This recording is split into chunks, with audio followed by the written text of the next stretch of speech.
Right. So I've stuck me up. I'm gonna Right. Okay. So that's coming through all right, is it? Lovely stuff. Lovely stuff. Okay. Brilliant. And is it too loud, if anything, or no? It's about right. Good, good. I've not got Sarah here at the moment, so I'll get her to test her headset in a minute when she's back. But I think if that's coming through okay, we should be all right. I think. So yeah, yeah, okay. And that sounds okay in relation to the effects, yeah. Yeah, of course, yeah, yeah. Okay.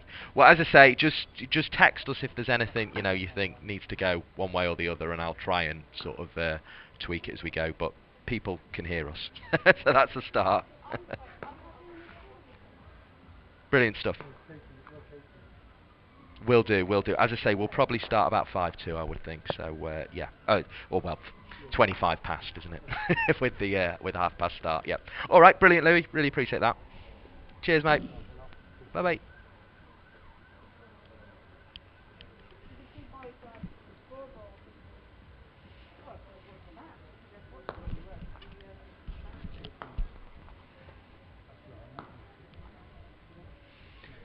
Right. We're up and going.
That's all spots. How come they get stuck? They're all playing the same.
Jack Edwards, my mate, started falling on those dodgy things.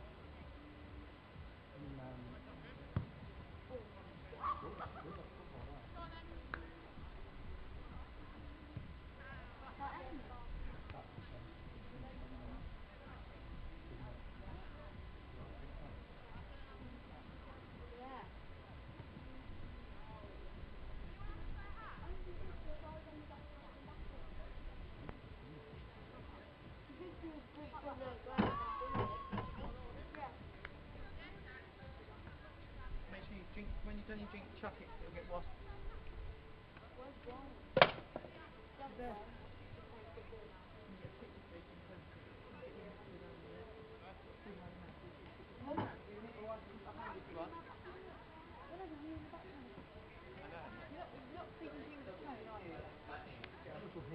More a hint. Why do I finish started my camera? I feel finished well before. Oh yeah. It's football. Allegedly wrong.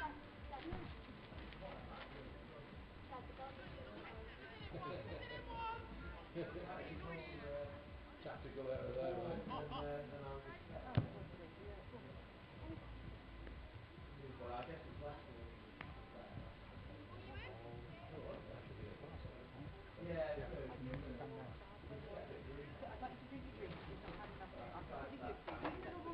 it's not too bad because they're fairly central, but I can't over there. But I really worry. Right.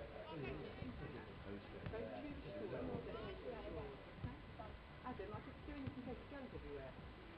Adam, I get your hands facing you close. I'm getting my white feet up. Right, yeah. Adam.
only Miles football.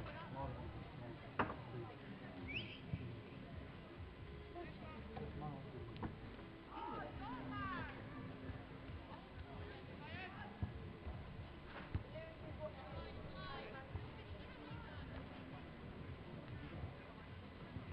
Who are they still playing now? Arsenal. Arsenal. Why is he there? He's making money. Yeah, that's what.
Lovely. Right. So this is me again. That's the cathedral bells, and Sarah's going to try and talk over the cathedral bells. Yep. Hi, Mike. I'm a bit low, am I? Hold on. Let's go up a little bit. How's that? Is that better? Lovely. And then this is Sarah. So we'll do the 1, 2, 3, 4, 5. 1, 2, 3, 4, 5. Once I caught a fish alive. 6. Oh right. Okay. How interesting. Why is that? So I'm still not sounding too clear.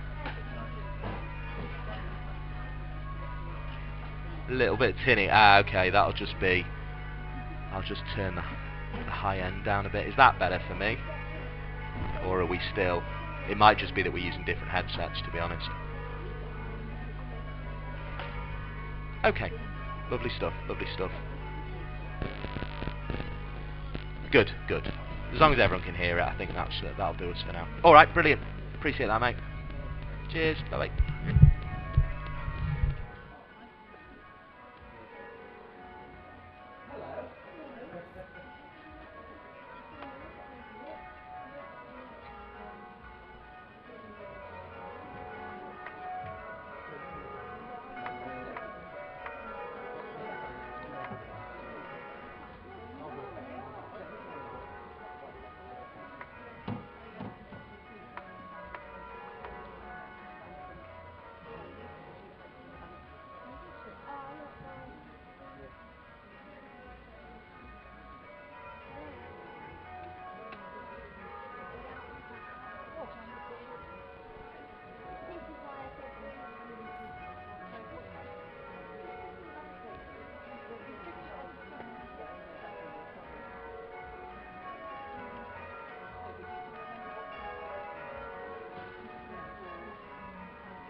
Too much for you, you can sit on the way. You want more cap?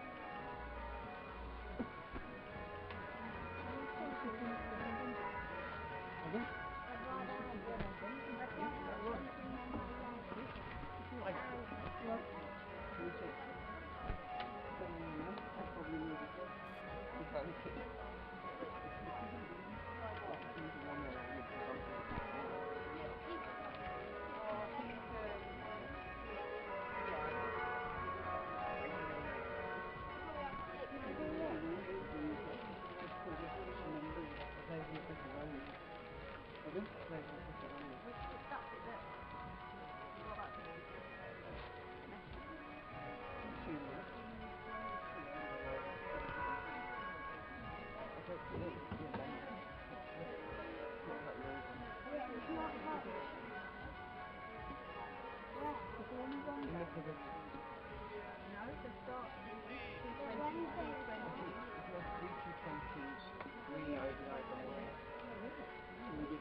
That was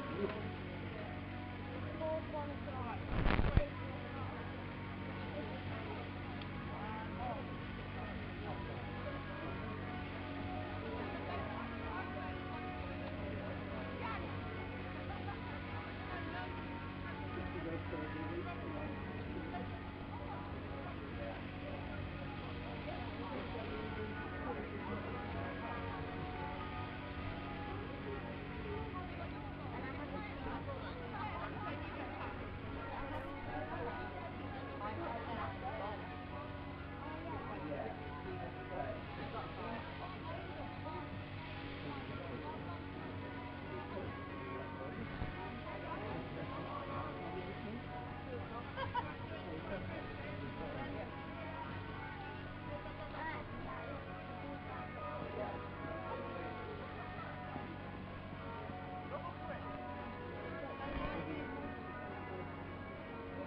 Ladies and gentlemen, boys and girls, good afternoon, and a very warm welcome to New Road.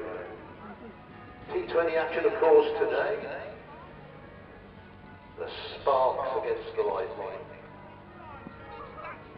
Starts at 2:30. Now we've got the toss going on very shortly in the middle.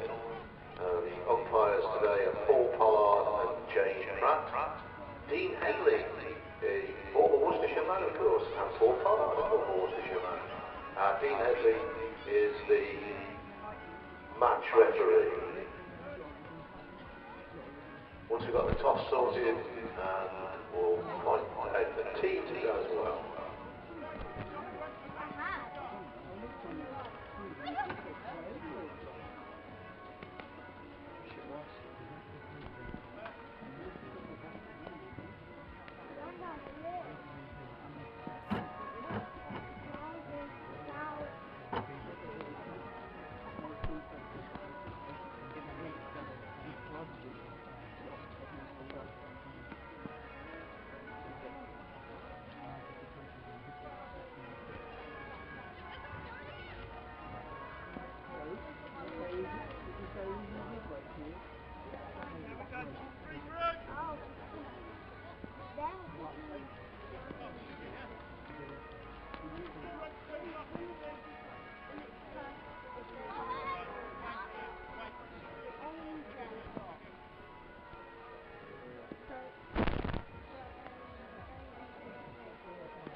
The news from the middle is the Sparks that won the toss, and they're going to bowl.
You want some second prize, do you?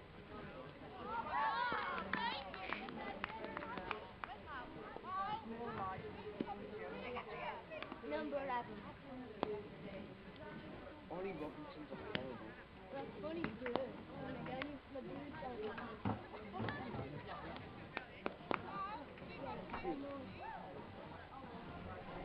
I know, but blue light.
There's only 100 people allowed.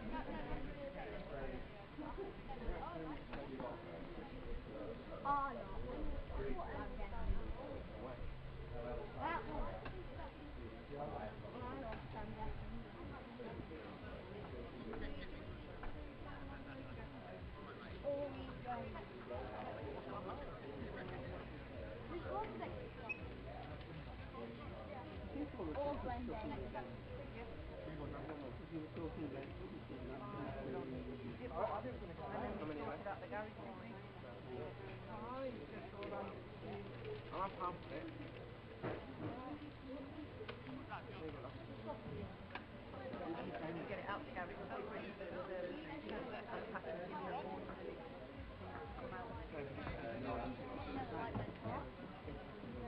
I know.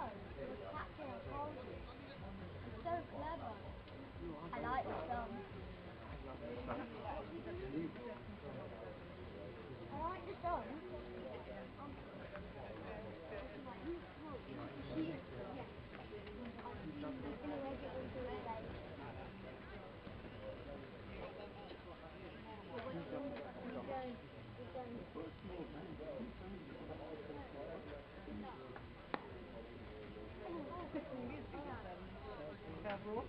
It probably is about the same time.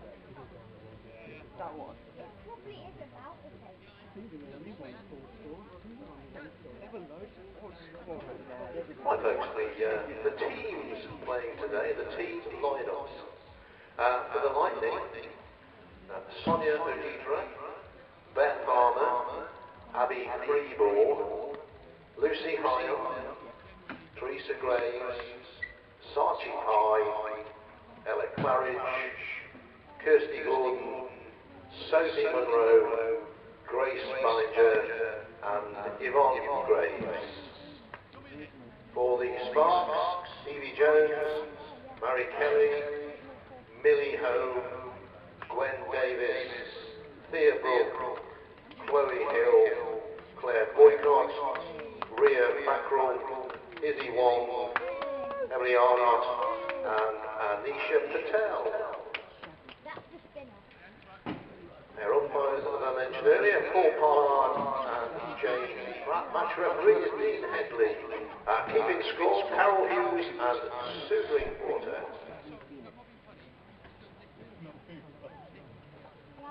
Watch him hit them. It's going to give you 10 scratches. A few rules and regulations that we have to follow. The whole of the area around the marquee, the ladies' pavilion and the grey and pink pavilion, they are, sounds as if we're at school, but they are out of bounds, I'm afraid, today. So you can't go around that area. Those are reserved for players and officials only.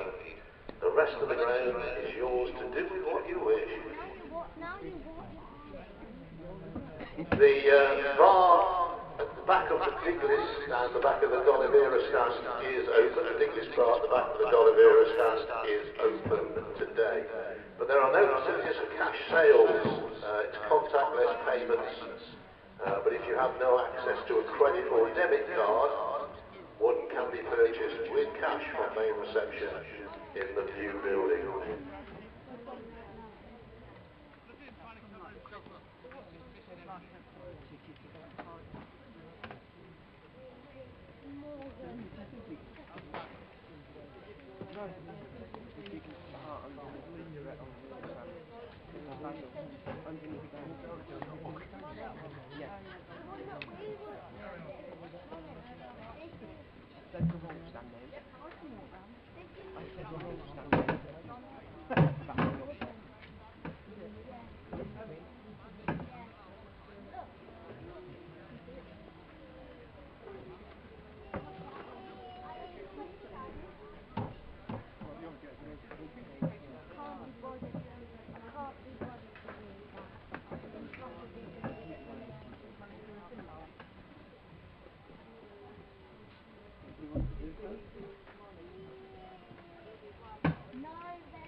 facilities today, ample toilet facilities around the ground. Baby changing facilities are available in the rear of the Basil d'Oliveira stand. Toilet facilities for those with disabilities are in the view, which is at the New Road end of the ground, which is basically behind the side screen at the New Road end of the ground for facilities for those with disabilities.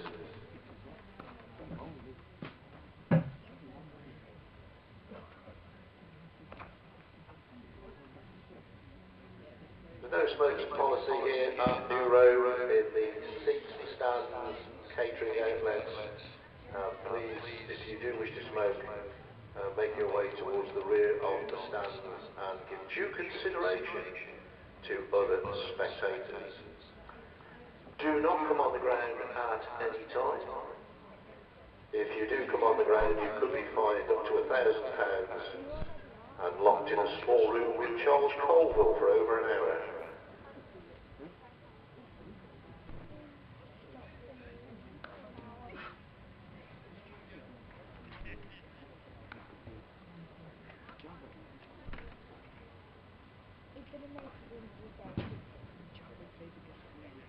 For those of you of a Worcestershire persuasion, next cricket here after today is on Monday. Sussex here in the County Championship. Back to Sussex here on Monday in the County Championship. 4-day game, 11 o'clock start. Tickets are available online. Free, of course, to Worcestershire members.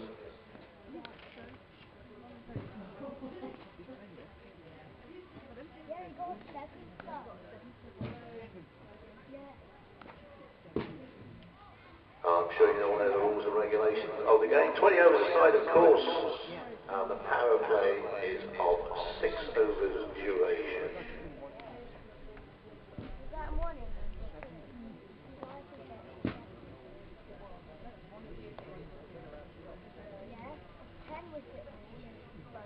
Not always. It can be both. So yeah, that's only.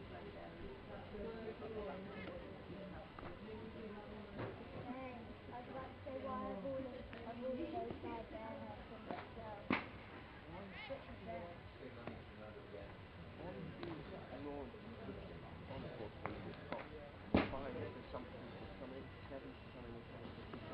And one it's got 18 for someone, so the 5 could be on it.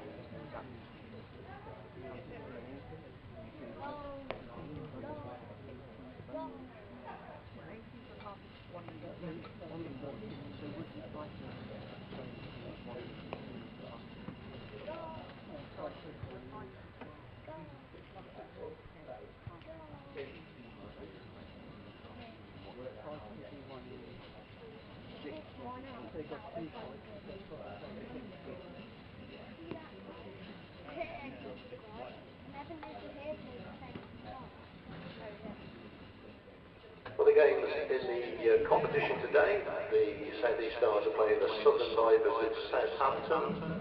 At Chester Strike, it's the Diamonds against the Western Storm. And the Thunder are playing the Sunrisers at Northampton today. Keep in touch with those scores. And I'm sure you all know that England have beaten India by 76 runs. That game ending quite early this morning. Within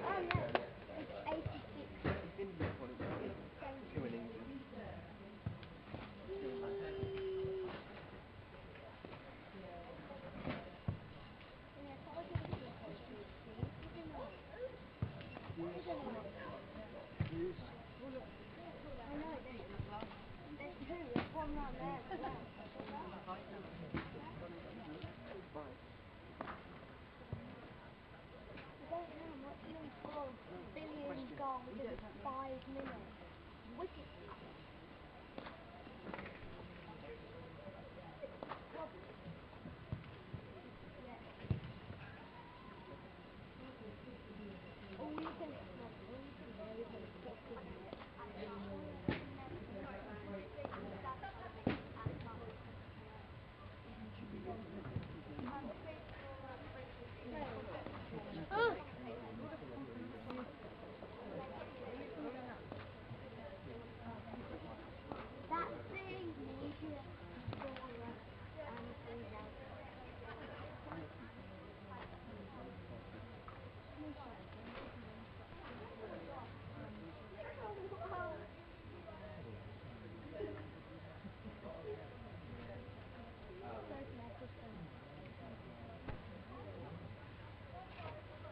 And they've got any. I'm really fed up to one this time. Oh, you really count. Oh, I'm going to keep on moving these houses. You've got to count the players because they're here. Count the people watching in the hotel because they're watching it. Count those people up there. There's people up there. You do know there's people up there as well. I don't know how you get to it, but there's people up there. I'm not actually. There's people up there. How many are you at? 200. That doesn't matter. I'm just How do people moving? I counted 128. So Grandad was right. 150. 150.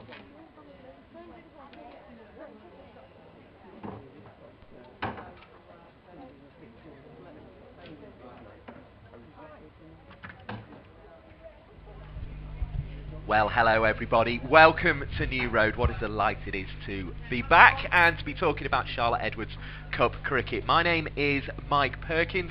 Alongside me is Sarah Ginn, coach of the Warwickshire Under-17s, doing a level 4 qualification at the moment. And a little bird told me, it will become obvious who probably, that you're also Warwickshire's unsung hero in cricketing terms at the moment. So congratulations on that. And we have a fantastic game to look forward to. Central Sparks versus Lightning here today. Yeah, it's great to be back, Mike. Thanks for inviting me again. It's a lovely day for it. It's nice to be back in this competition. It's the second game back after the 100, and I think we can see that both teams are raring to go. We'll come on to the teams and the toss very, very shortly, but you've mentioned it there already. I think it's the big talking point in a lot of ways, what the 100 did for women's cricket over the last month or so. What was your perspective on that?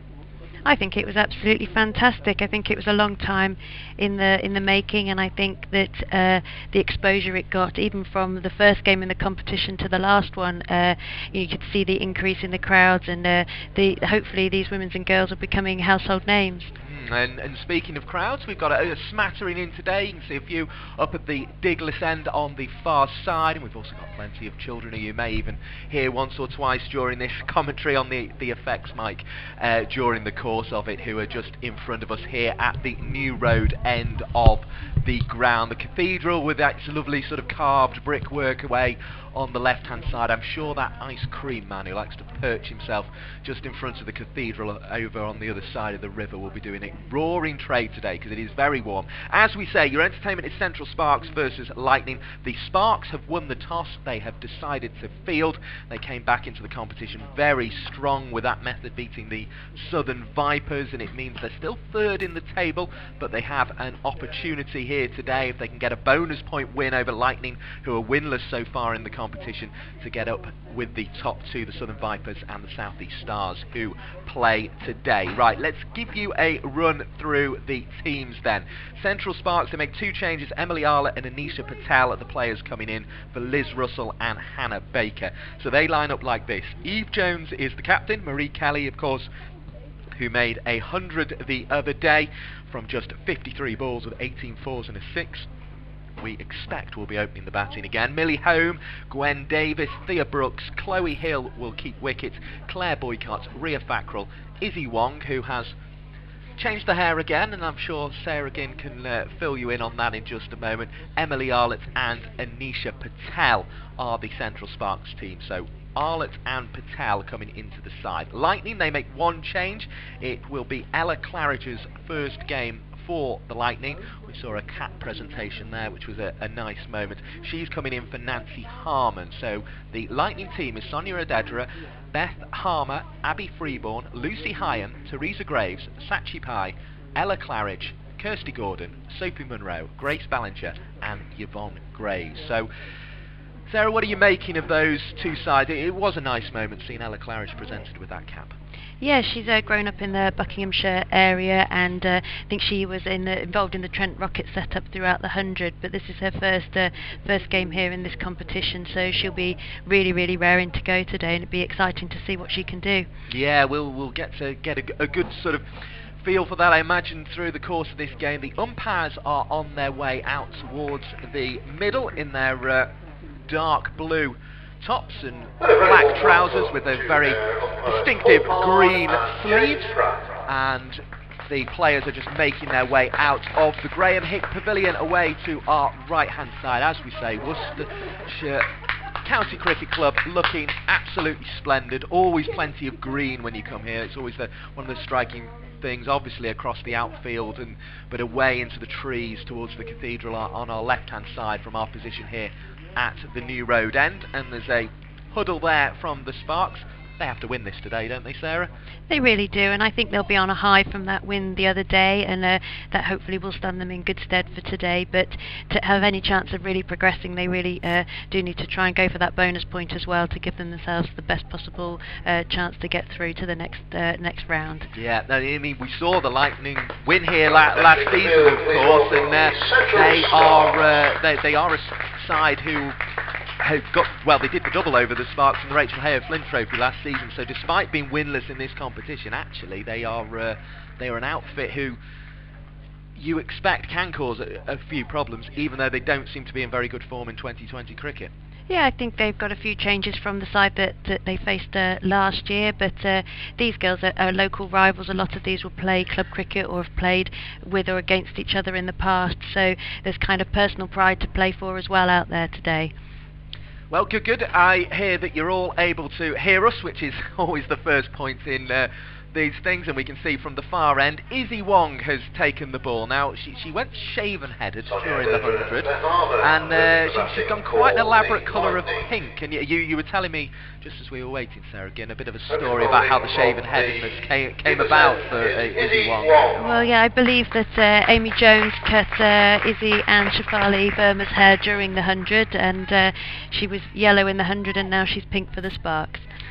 Well, she keeps wicket and she cuts hair, does Amy Jones, and here comes Izzy Wong now, the streamlined version of number 95, Speedy McQueen. First ball of the game, and it's outside the off stump into the gloves of Chloe Hill, who's keeping wicket today, because obviously Amy Jones is on international duty. Eve Jones there at first slip as well. We have a fielder down on the boundary in front of us, Thea Brooks at third. We have Gwen and Davis at backward point.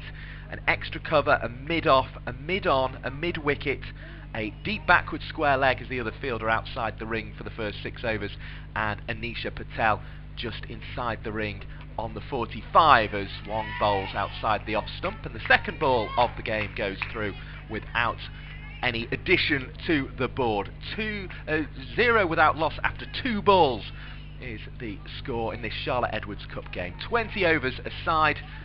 Sparks versus Lightning, with the Sparks looking to keep their efforts to get in the top 2 of this group going through into the final games of the competition. Sparks bowler here, Wong bowls, and it looked as if it took an inside edge there, and it's going to run away for 4 runs, and that is confirmed by the umpire. So it was a slashing stroke away to the vacant fine leg region, and the first runs added by Sonia Adedra, 4 without loss. Yeah, I think Wong will feel herself a bit unlucky there. It was just a little bottom edge that just managed to go through Chloe Hill and onto this boundary. Of course, Nisha Patel's up in the ring, so there was no cover back there at fine leg, but it's just snuck through for the first boundary of the day. Sarah, again, the voice you're hearing there alongside myself, Mike Perkins, on the Central Sparks live stream. As this one's short, there's a hopeful appeal and a wide ball is signalled. So 5 without loss, the total moves on to Adedra, who got away with that perhaps slightly fortuitous inside edge down to fine leg. Doesn't get anything on that, and we'll be glad she does so.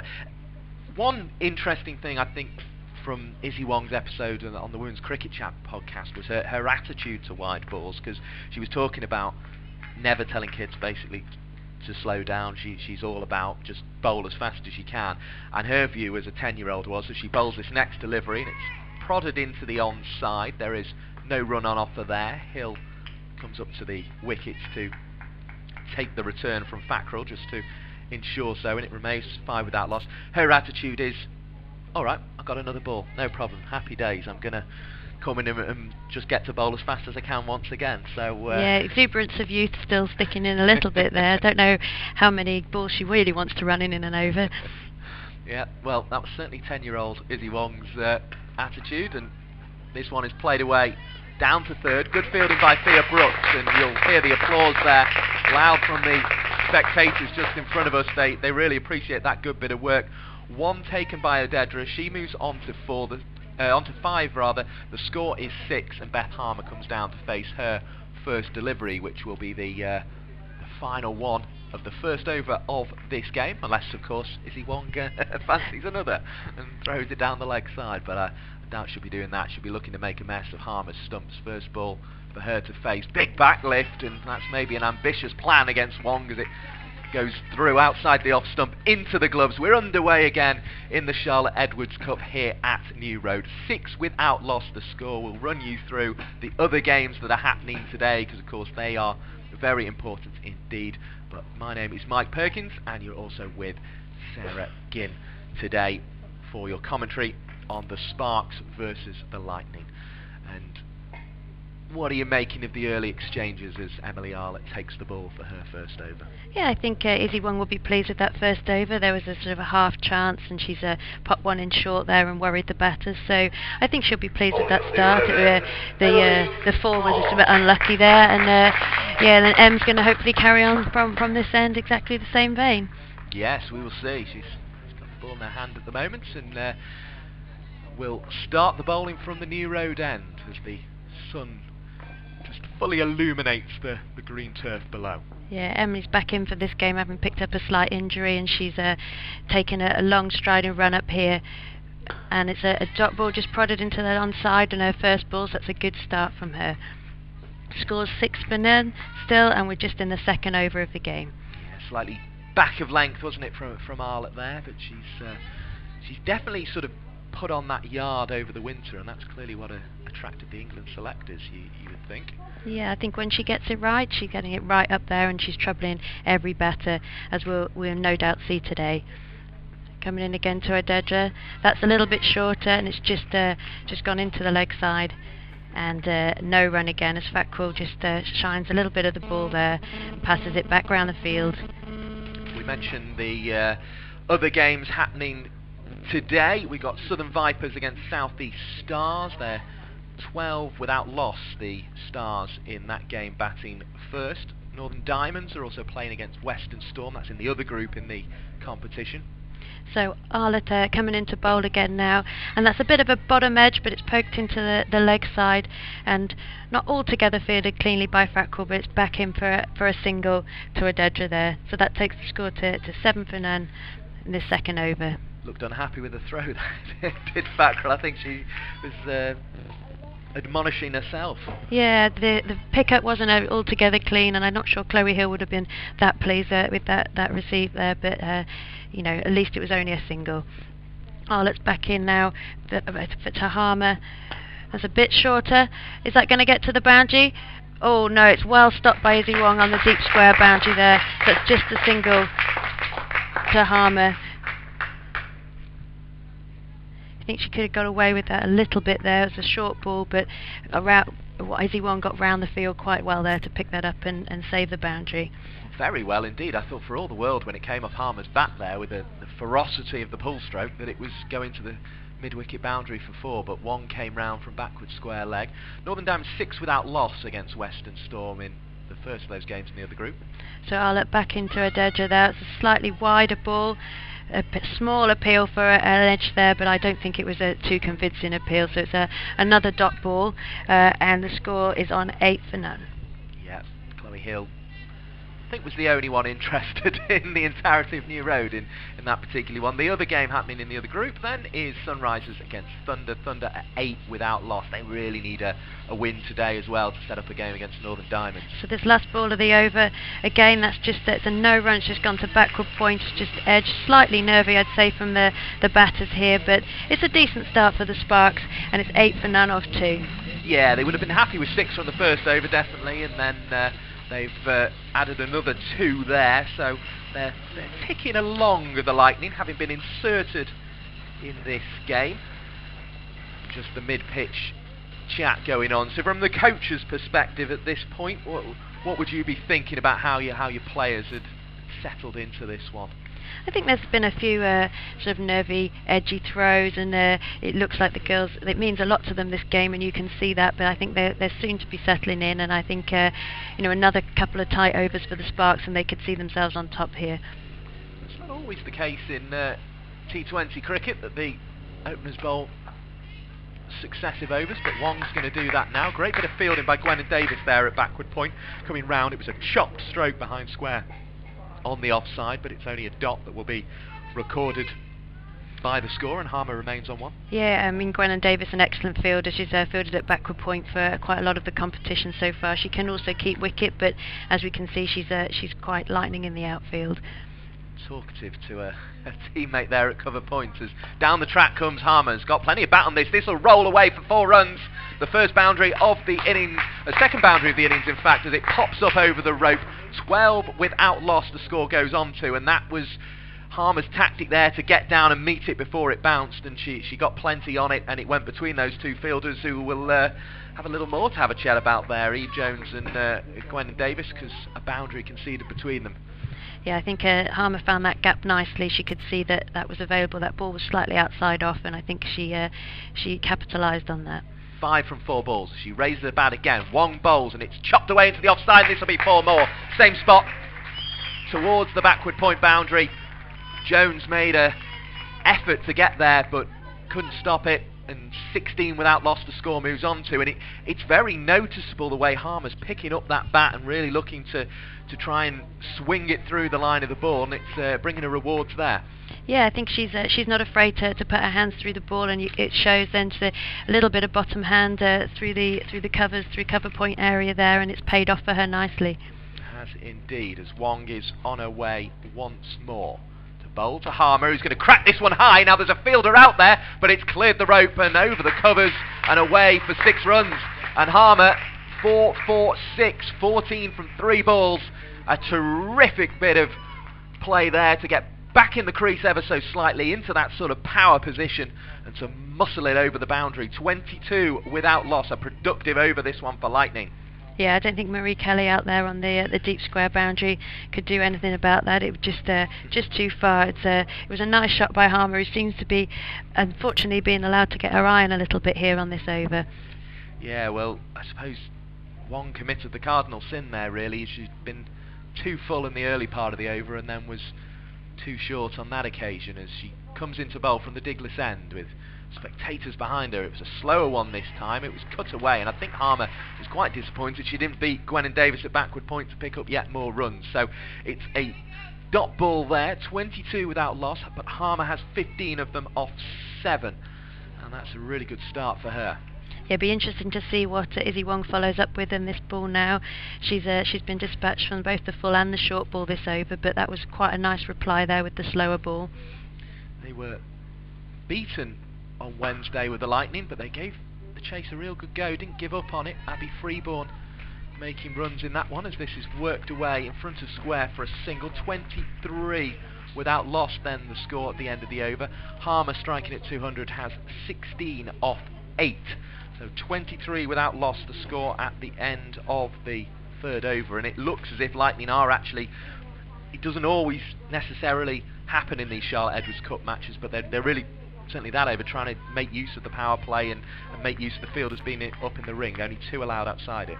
Yeah, it was interesting that the Sparks did move the fielder. They brought in their deep 3rd man and put 2 out on the leg side for Izzy Wong there. But I mean, a lot of those runs were scored through the offside, so it'd be interesting to see what they do next over. Arlett's just positioning someone, Izzy Wong in fact, on deep backward square, and she's got a deep 3rd man. So let's see where she's going to put these balls to Odedra, who's on 6 off 10. Charlotte Edwards Cup cricket with Mike Perkins and Sarah Gibb. So Arlett's coming back in now to Odedra, who's a bit short. It's chopped away to 3rd man. I think that's going down for 4. Yeah, that's for 4 for Odedra, so that's her second 4 of the game. Really nicely played that one, wasn't it? Sorry, A that neat was stroke down to It was wide Harmer, third. wasn't it, on strike there? Apologies, it's Harmer's there. So she's getting off to a flyer there. So she's on 20 off 9, and that's 27 for none. Yeah, just found the route to the boundary there. It went just where actually the rope, which has been trailed around to mark the boundary, is sort of on a thing with little wheels on it, and the ball just disappeared underneath it. 4-4. So let's see what reply she's got here to that previous ball. So she's bounding a nice high bound at the crease. Oh, that's very high. It's called a no ball. It's almost over the head of the batter there. I think that must have just slipped out the hand, and it's going to be a free hit. Now this could be very costly, the way Harmer's going about her business. Yeah, she's been very positive so far. She seems to have the ability to work it through the offside with that bottom hand, but also, as we saw in the last over, if she gets hold of a short one, it could be another boundary. But let's see what Arlott has to reply to that previous delivery. She's coming in.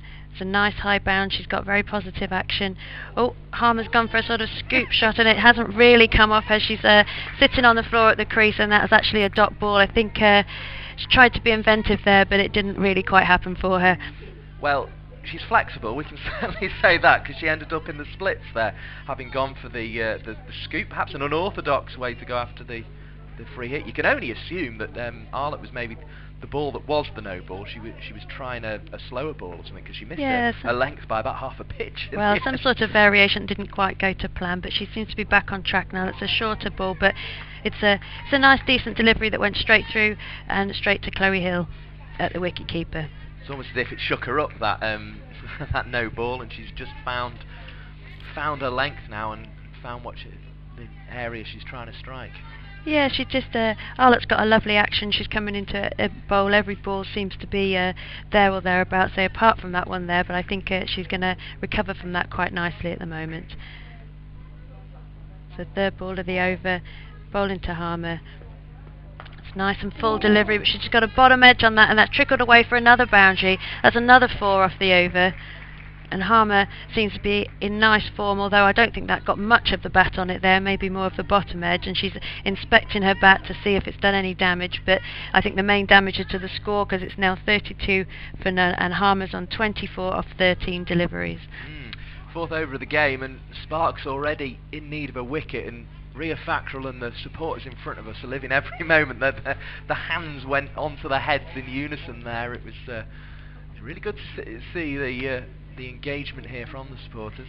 Yeah, so Arlott's coming in again for the fourth ball of the over, and again that's beating the bat, but Harmer is being very positive here, and it's good to see. She's trying to capitalise on these balls and didn't quite get hold of anything there, and it's gone straight through to the keeper, but it could easily have been another 4 for her the way she's playing at the moment.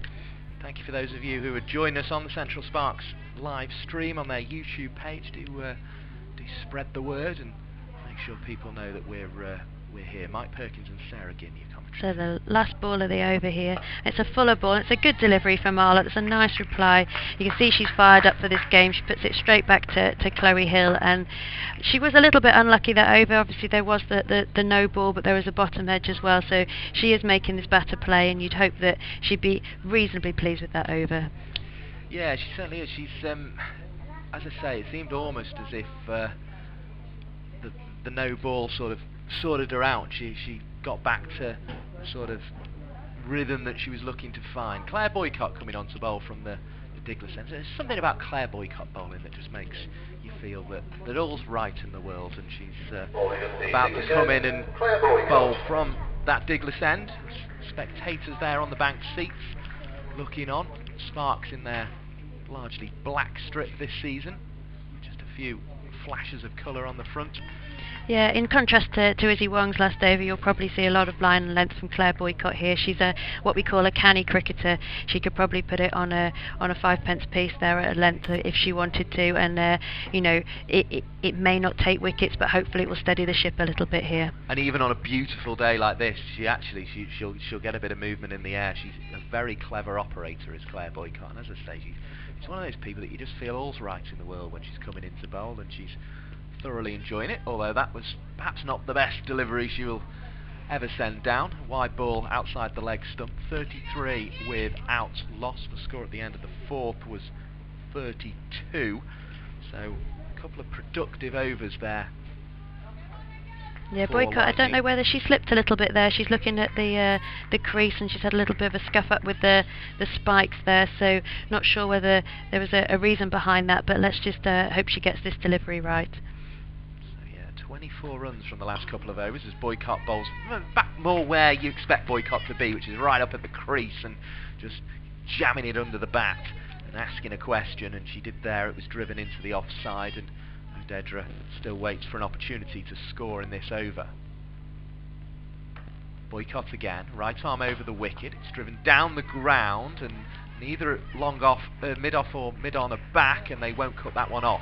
It was a chase that was asking them to get involved, but neither mid-off or mid-on could get there before the rope arrived, and 4 more added to the total. 37 without loss. Dedra looking very good indeed at the creases, as is Harmer at the other end, who's 24 from 15. Dedra is on 10 not out. Waits again and tries to use the wrist there to work it away, and was unsuccessful, so a dot ball there for Claire Boycott to add to the analysis. Yeah, Boycott is bowling is nicely here. I mean, she's made them play every delivery. That last one was perhaps a little bit full, that went for 4, but Dedra's not quite got the power yet of Harmer, but you can see that she's working towards it. And this one's cracked down the ground again, and Dedra will pick up 4 more runs. 41 the total moves to for Lightning, and Sonia Dedra is getting in on the act, and she just felt she could, if she got that straight, she was going to get 4, and just lifted it back over Boycott, and 8 conceded plus the wide as well, and she's had to have a rethink here and move this field around. Yeah, it looks like she's dropping Emily Arlott back onto deep mid on there, so she's got a fielder straight on the boundary after those last couple of deliveries. Well, the Dedra go now looks to dab into the offside, but doesn't get a huge amount of bat on it as she opens the face. It's a dot ball. Sparks still in need of the wicket now, approaching the end of the 5th over. You're with Mike Perkins and Sarah Ginn on the Central Sparks live stream on their YouTube page. Of course, these are the similar sides as this one's played away fine, and Anisha Patel dives across to keep the ball in the ring and keep it to 1, and appreciative fans applaud. And these regional sides, they're linking very well with the 100 sides, and we can see some orange caps below us and some orange shoulders of the Phoenix strip from the 100, which is always good to see. And a few supporters enjoying themselves down there. Of course, there's a number of the girls on the Spark side who did feature for the Phoenix. Izzy Wong being one of the prolific ones there, and Marie Kelly got a game just at the end, probably just in time, and then of course she scored that wonderful 100 then for the Sparks coming off the back of it. So as Gwen and Davis and Ria Fack were also involved with the 100 as well. I thought Anisha Patel was 17, but I didn't commit to writing it in the book till I saw it on the back of her shirt. But she's coming on from the New Road end now. Yeah, she's a very experienced cricketer, Anisha Patel, setting her field straight away here. This is perhaps a little bit earlier than she probably would have seen herself bowling. It felt a brave move to me. Last over of the power play, so 2 back. They're at backwards square leg and long on at the moment. Yeah, she's bowling too well. You'd probably say both of these batters are in form now and getting playing some nice shots over the last couple of overs. But Dedra's facing, and Nisha Patel does her familiar, checking the ball up a couple of times before she comes in and bowls her first delivery. That's loud appeal there. Yeah, excellent. First off, she's troubled the batter straight away with that delivery, and so she's a good performer, and she knows her own game, and she knows what she's got a plan to this batter, and you can see from that first ball it was very nearly effective.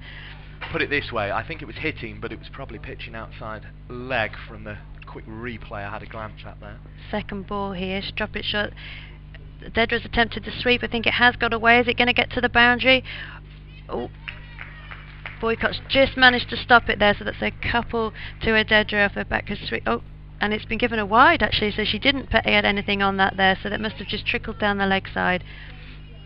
Yeah, it did look as if she just got a little nibble on the way. I'm sure she'll have a word with the umpire if she did, but a wide ball signalled. So Nisha's coming back in there, attempting it again. It's quite hard to see from the angle that we're at how wide these are going of the stumps, but the umpire's giving that one a wide again, and Adedra attempting to sweep these away, but they must just be going just down the leg side here. Yeah, it's always one of the perils of the leg spinner, isn't it? Because you're trying to pitch around that leg stump, so if it doesn't turn, you're in trouble. That's a better ball, you'd say, from Patel, but it's gone away, chopped almost into Wangi at deep mid-wicket. I think she's come round to there, and that's a 1 to Adedra, and the score is on 47 for none. So very impressive power play so far, this from Lightning. Continuing to progress in this over. So sending out a deep cover, and we've got deep mid-wicket there with Isabel Wog, and that brings Thea Book back into the circle for Patel's next delivery. Just chuck that up nicely. Harmer's played through that delivery.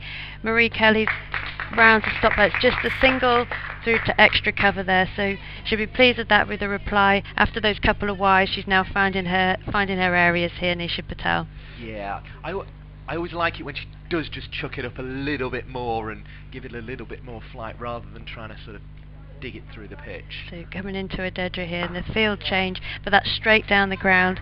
And I think that has gone to the boundary for 4, so that's straight back down the ground for Adedra for a 4, and this is excellent from the Lightning in the power play. So another 4 to Adedra takes her to 20, and Lightning to 52 for none.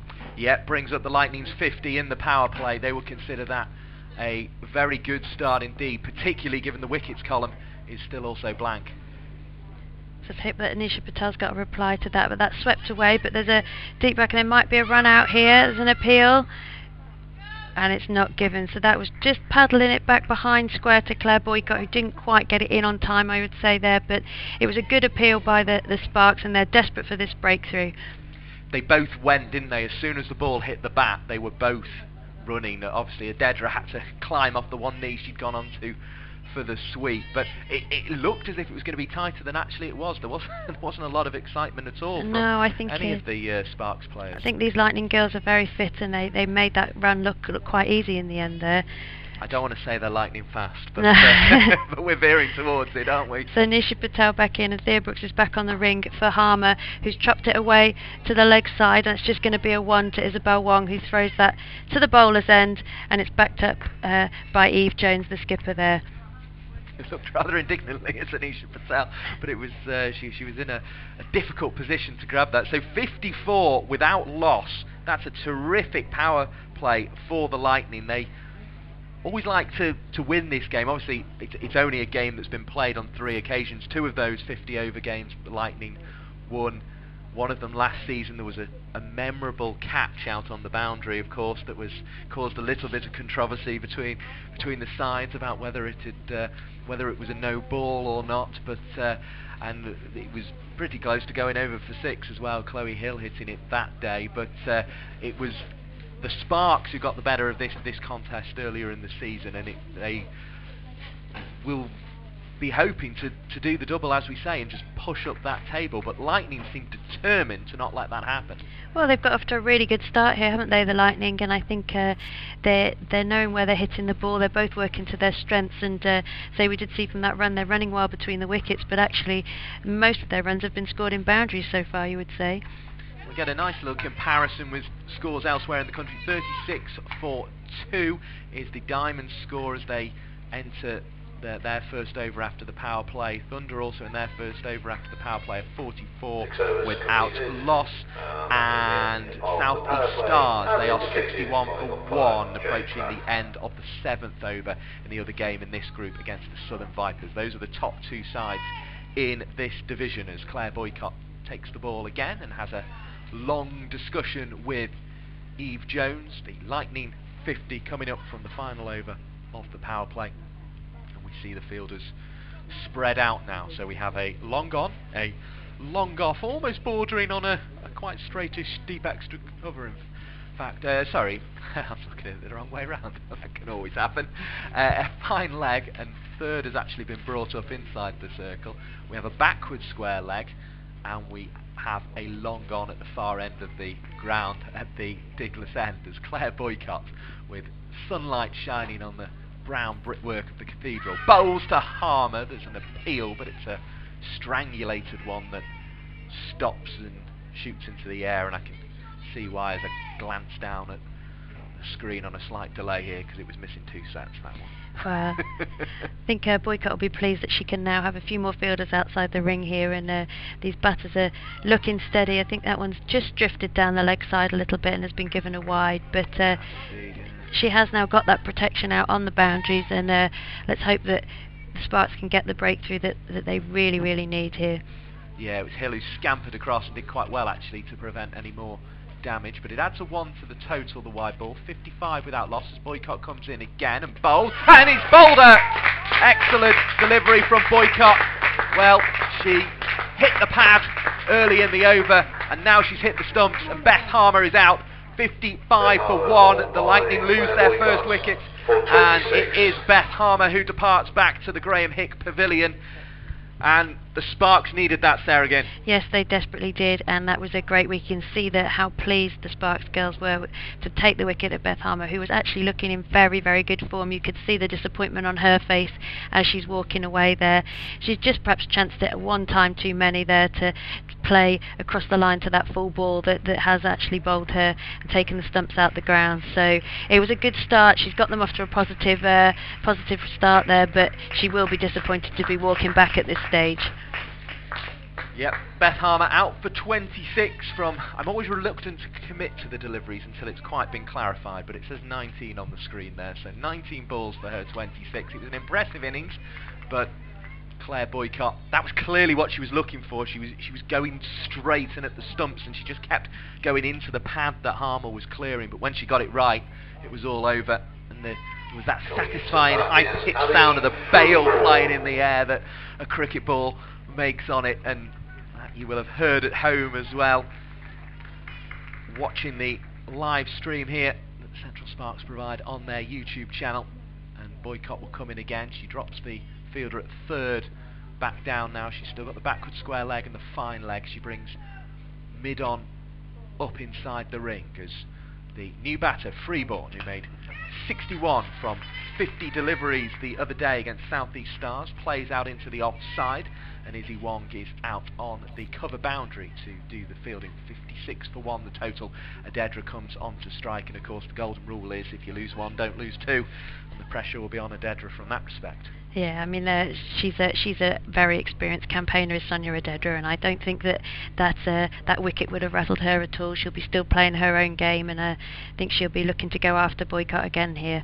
Long on back, third up, and it's cracked into the offside, the same place that Freeborn got off the mark, and again Wong returns low on the bounce to Hill, and another one is added to the total. 57 for 1. Freeborn and Adedra begin their partnership after Beth Harmer was bowled with the score on 55, the first wicket of the innings. A good power play for the Lightning. Can they now build on it? Freeborn driving into the offside, but Eve Jones gets down into the long barrier position. I'm sure you've taught one or two that over the years as a Warwickshire coach. Oh yeah, certainly. I think they're trying to go away from it in recent years, though. If you don't need to go to ground, then why should you? Jones preventing the run on that occasion, and now Gwennon Davis does the same as it's played on the cut this time by the back foot by Abby Freeborn. 57 for 1 then. Yeah, Sparks will be pleased to have finally got that breakthrough. It came a little bit out of nowhere, you could say, because both those batters were looking quite set at that point, but it does bring the in-form Abby Freeborn to the crease, who's coming off the back of her innings in the last game that she really, really impressed there, and it would be nice to see what she can do today. It's always the danger clearing the leg, isn't it? You just always leave all 3 of those stumps to be hit, and Boycott took the invitation, but 3 from the over, and including a wide as well, and she picks up the wicket. She'll be happy with that. So Nisha Patel bowling to Sonia Adedra, who's on 22 of 21. Runs as a little bit of adjustment to the field here, where Emily Arlett's coming down, I think, to go to long off, or she's just actually staying in the circle, so she's got a mid-off out here. So Nisha Patel's coming into Adedra. Oh, and that's taken. So an excellent catch by Ria Fackwell, who I think was a short mid-wicket there, really. And that's the dangerous Adedra gone as well. So Nisha Patel will be very pleased to pick that wicket up. It was a good full ball, and I think that Adedra didn't quite time that, and it's gone straight into the hands of Ria Fackwell. So the score is 57 for 2. Yep, won a ball innings there from Adedra, but it ends at short mid-wicket on the drive. It was uppish, and Fackrell did well actually just to sort of hold her position and just get underneath that ball, because it looked like one of those that quite easily could have just caught the ground first on the way to her, but it was well held by Ria Fackrell, and she stands there, hands on hips, very satisfied with her work. Yeah, I think after that first sort of nervous fumble she did in the first couple of overs, to get that catch under her belt there, she'll be really pleased with that. She's in a dangerous position there. She's really close, and she needs to have her wits about her, and I think she definitely did that right then. A couple more spectators have joined us under a tree on the far side, just to the right of the scoreboard as we look, and it shows the score at 57 for 2. Beautiful sunshine here at New Road. Imagine the Old Vic audience, if they're not already, they'll be getting underway on the back pitch. Patel's bowling to Lucy Hyams, a new batter. She's strong through the offside, and she's cut that one away. It's just going to be one though, so she's off the mark with her first ball with a cut down to pointer, who's, I think that's Marie Kelly out there, who's stopped that going for 4. So Sparks will be pleased now that they've got 2 wickets, and we've got 2 new batters on strike, as Freeborn takes her guard up at this end to face Patel for the first delivery. Yeah, it was very much an honours even delivery, that one felt, didn't it? It was exactly what both sides sort of wanted there. So Freeborns are respecting Anisha Patel. They're coming on the front foot, just blocking that for no run, and the score is 58 for 2, and we're in the 8th over. And after that brilliant start, Hyam and Freeborn now have some rebuilding to do.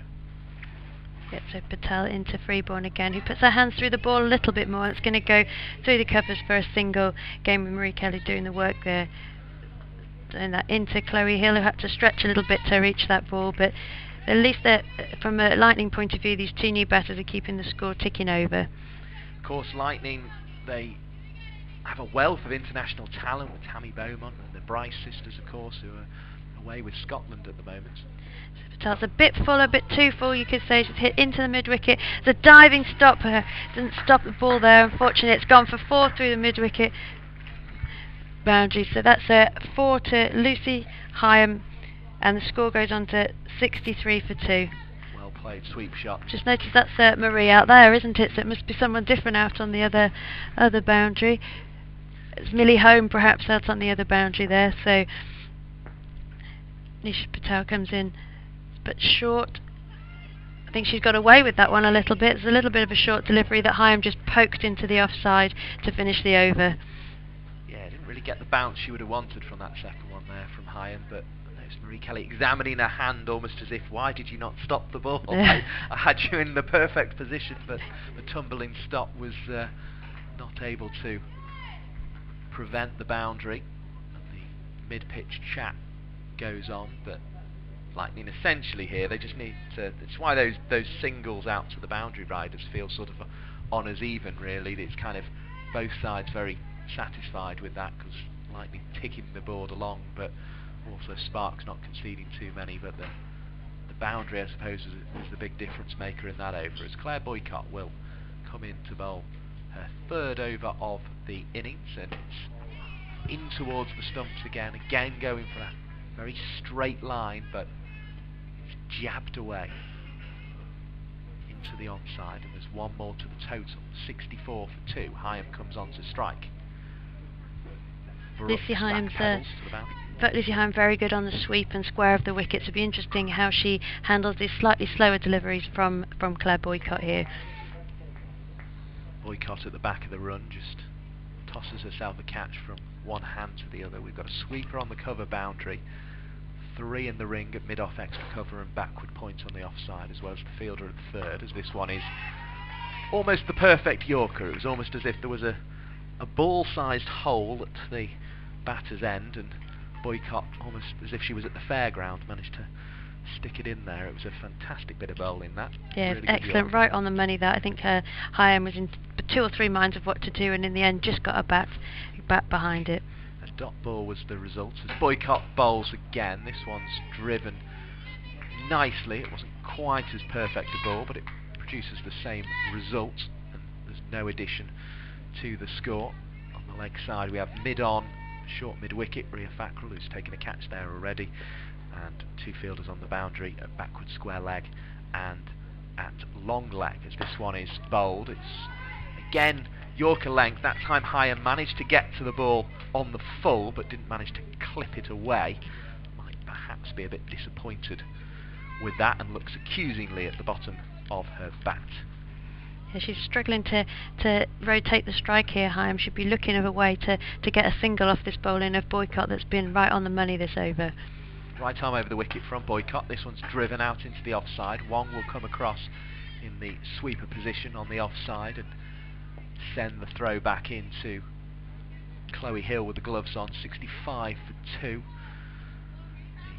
The hotel looking relatively sedate this afternoon on the far side on Bank Holiday weekend. There'll be plenty of tourists in Worcester, of course, just having a little look around, enjoying themselves by the river and out towards the race course. I believe there's some sort of festival going on in the town centre today as well. The one thing I did see that I'd not seen before is Boycott comes in and bowls, and this one's played away by Freeborn into the offside. Another single to the total, 66 for 2 as Wong does the fielding and throws in on the bounce, as is the modern trend. They've put, I don't know how recently it's appeared, but I've certainly never seen it before. It now says Swan with one of those red triangle signs and an exclamation mark as you come across the bridge, which rather amused me. It makes me wonder what the Swan did to warrant the sign, frankly, but there we go.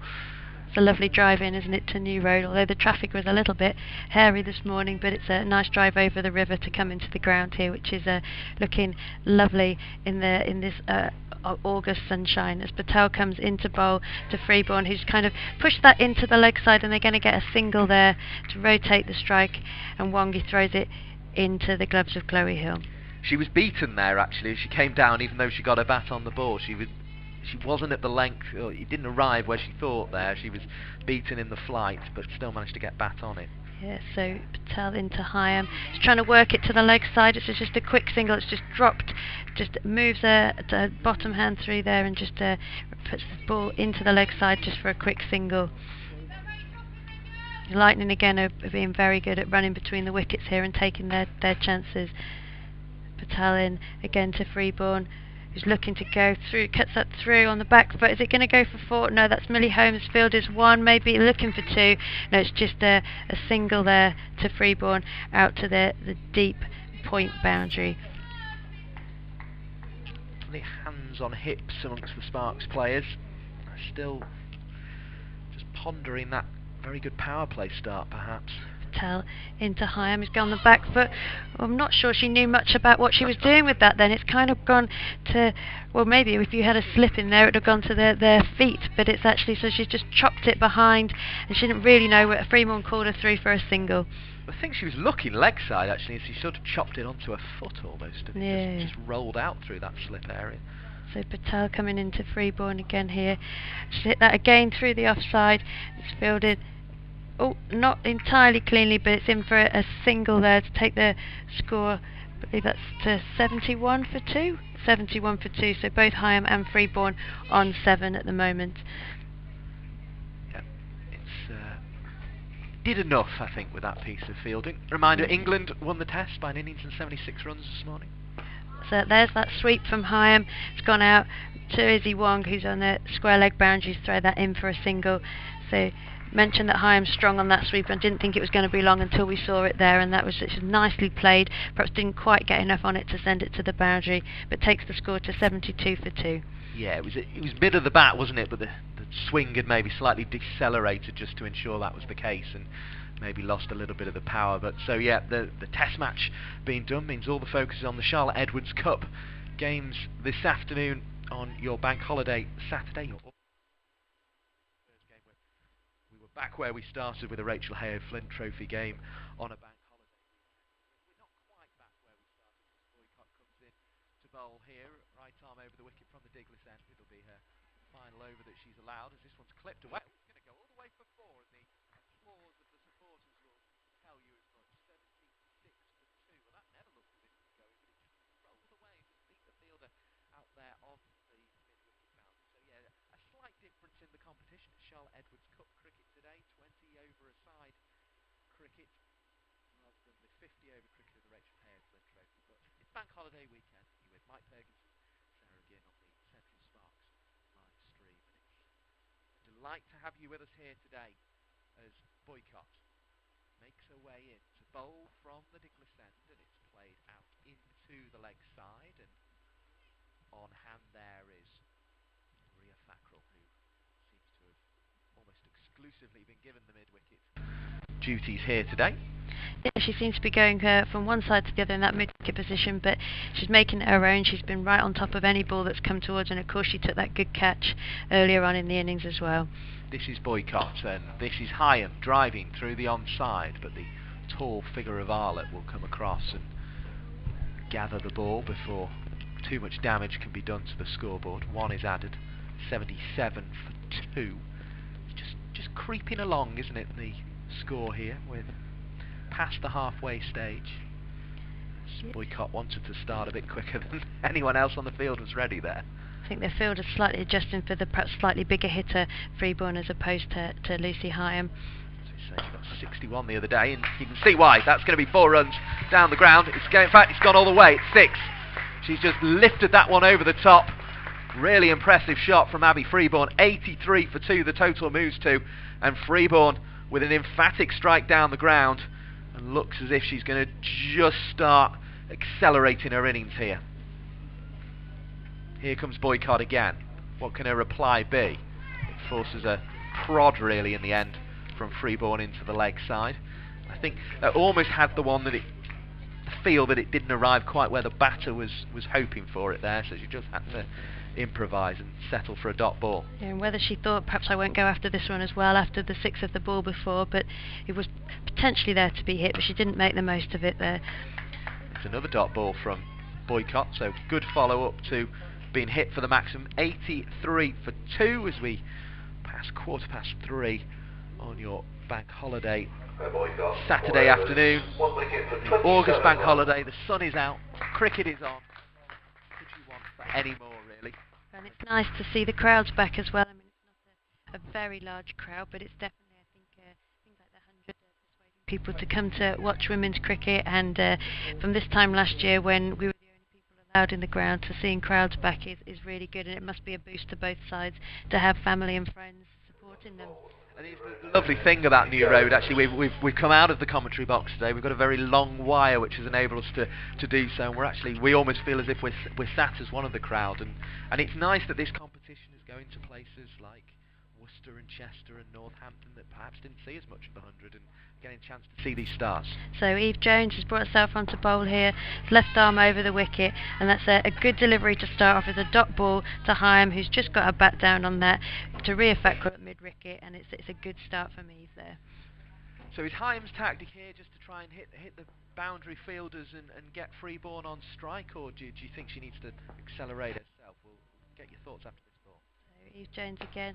Hyam's gone on the back foot, played it again to Ria Fackrell, puts it straight cleanly into the gloves of Chloe Hill.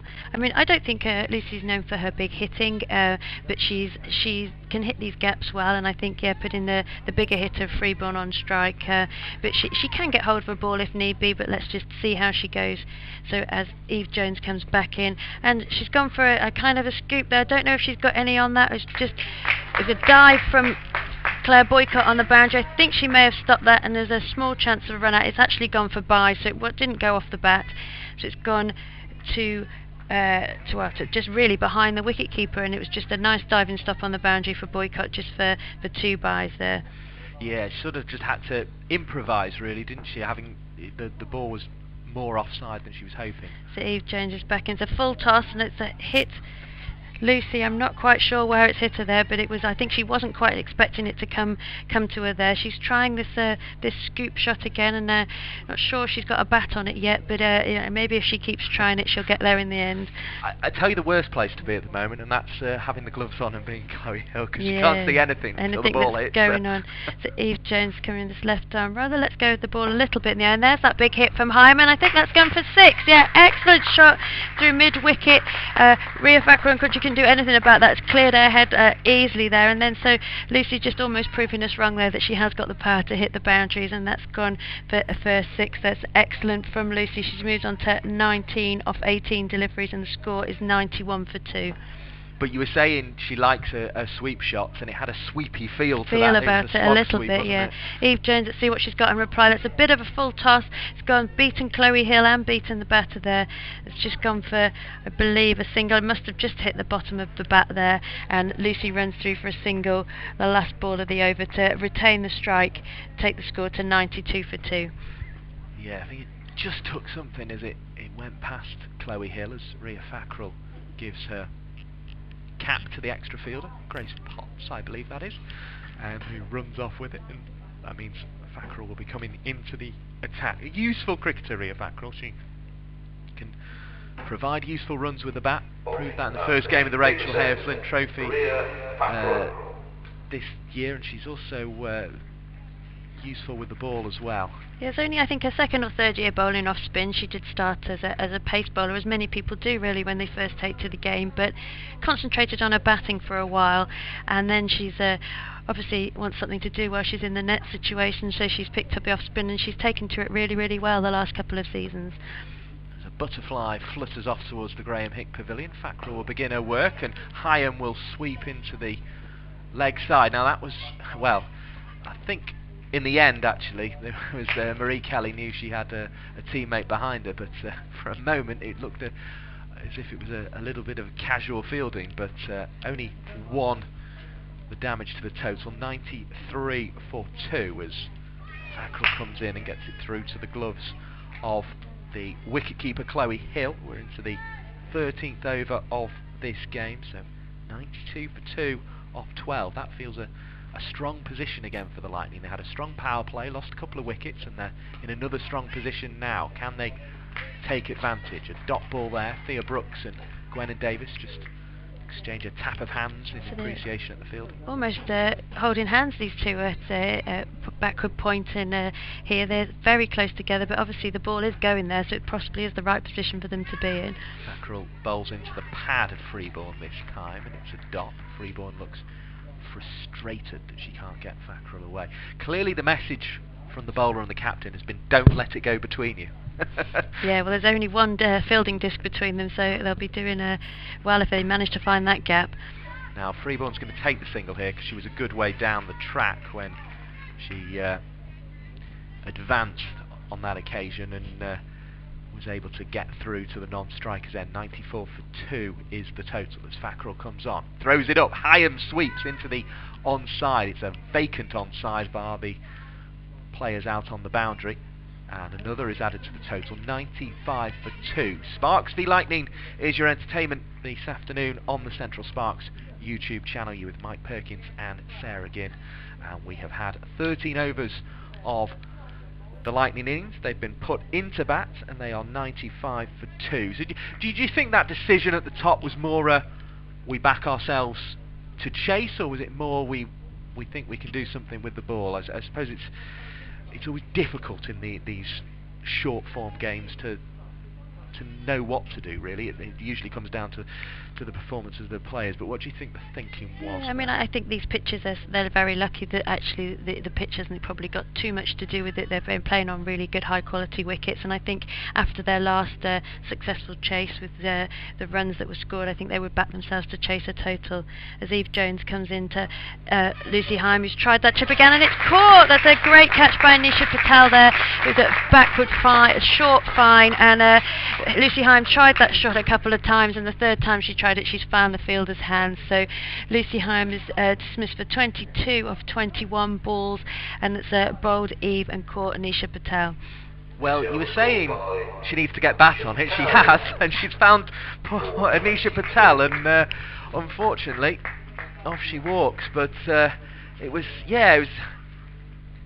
in some ways you feel it might be one that has to be put in the locker, that scoop shot, because it couldn't get bat on it last over and then does and finds Anisha Patel who gets the catch. Either way, it's the end of that innings there, and off walks home. Well, you could argue that was excellent field placement by Eve Jones That's there. true. That has seen Lucy Hyam attempt that shot on a couple of occasions and put that fielder right in that position, and she's really played it exactly into her hands there. And Anisha Patel's a good pair of hands to find, and she's taken that catch nice and cleanly to dismiss Hyam.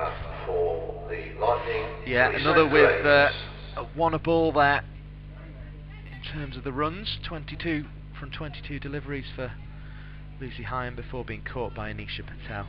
Off the bowling of Captain Eve Jones. So Teresa Graves is to the crease now, first of the Grave twins that's playing in the game today, and Eve Jones will be looking as she comes in for this delivery to dismiss her early. It's a nice straight drive, just a dot ball there for Teresa, maybe steadying her nerves, just getting bat on ball as she comes into the crease. Of course, you don't have that many balls in T20 to just see it like that, but she seems to have just played a nice, just a cover drive there, just to get herself into the game. Eve Jones comes back in, his left arm over. She's put more on that, has Teresa Graves, but she's still found the fielder there. That's Emily, I believe, there with a good, strong throw back into the bowler's end, and she's still not off the mark. It's 95 for 3. We're in the 14th over. She hit that hard, didn't she? Really sweetly timed stroke, but Emily Arlett was equal to it at mid-off, and it went that quick that there was no opportunity for the run. So Eve Jones back in to bowl, and she's tried the shot for the third time. She's actually going to get a run for it this time. It's gone out probably less straight, that one. It's gone to cover fielder, and she's off the mark for one. So Teresa Graves on 1 off 3 balls, and the score goes on to 96 for 3. Yeah, just steered it, helped it into the gap that time rather than going for the full drive. So Eve Jones back into the attack there. Abby Foreman just hit the backward pointer as Gwennon Davis there, so Abby's just using her bottom hand a little bit more than perhaps Graves did to try and find the gaps, but she's just found the fielder again, and it's another dot ball. So, third wicket of the day, falling in this, the 14th over, which is about to be completed by Eve Jones. She's it's a nice, hard, strong shot. Oh, I think that's just dropped short. I'm not sure whether that's was there not missed opportunity there or not, but that's 2 to Abby Freeborn as she runs through quickly there.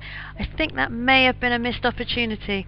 Yeah, I didn't get a particularly great shot of that at home. It was one of those where if she'd gone for it, she probably would have got underneath it, but she may have missed it and it had gone for 4, and she just took the decision that I'm not quite going to get there. She's a tall figure as well in Emily Arlett. There's a long way to get down to the grass, and she just decided, right, I'm going to have to just hang back slightly, but then it almost ended up looking like, was it one she should have got the fingertips underneath? I think she'll be ruining that opportunity a little bit. She's a fierce competitor as Emily Arlett, and maybe could have gone for the dive there, could have taken the catch, but she didn't. It didn't go through for 4, so I suppose that's the main thing.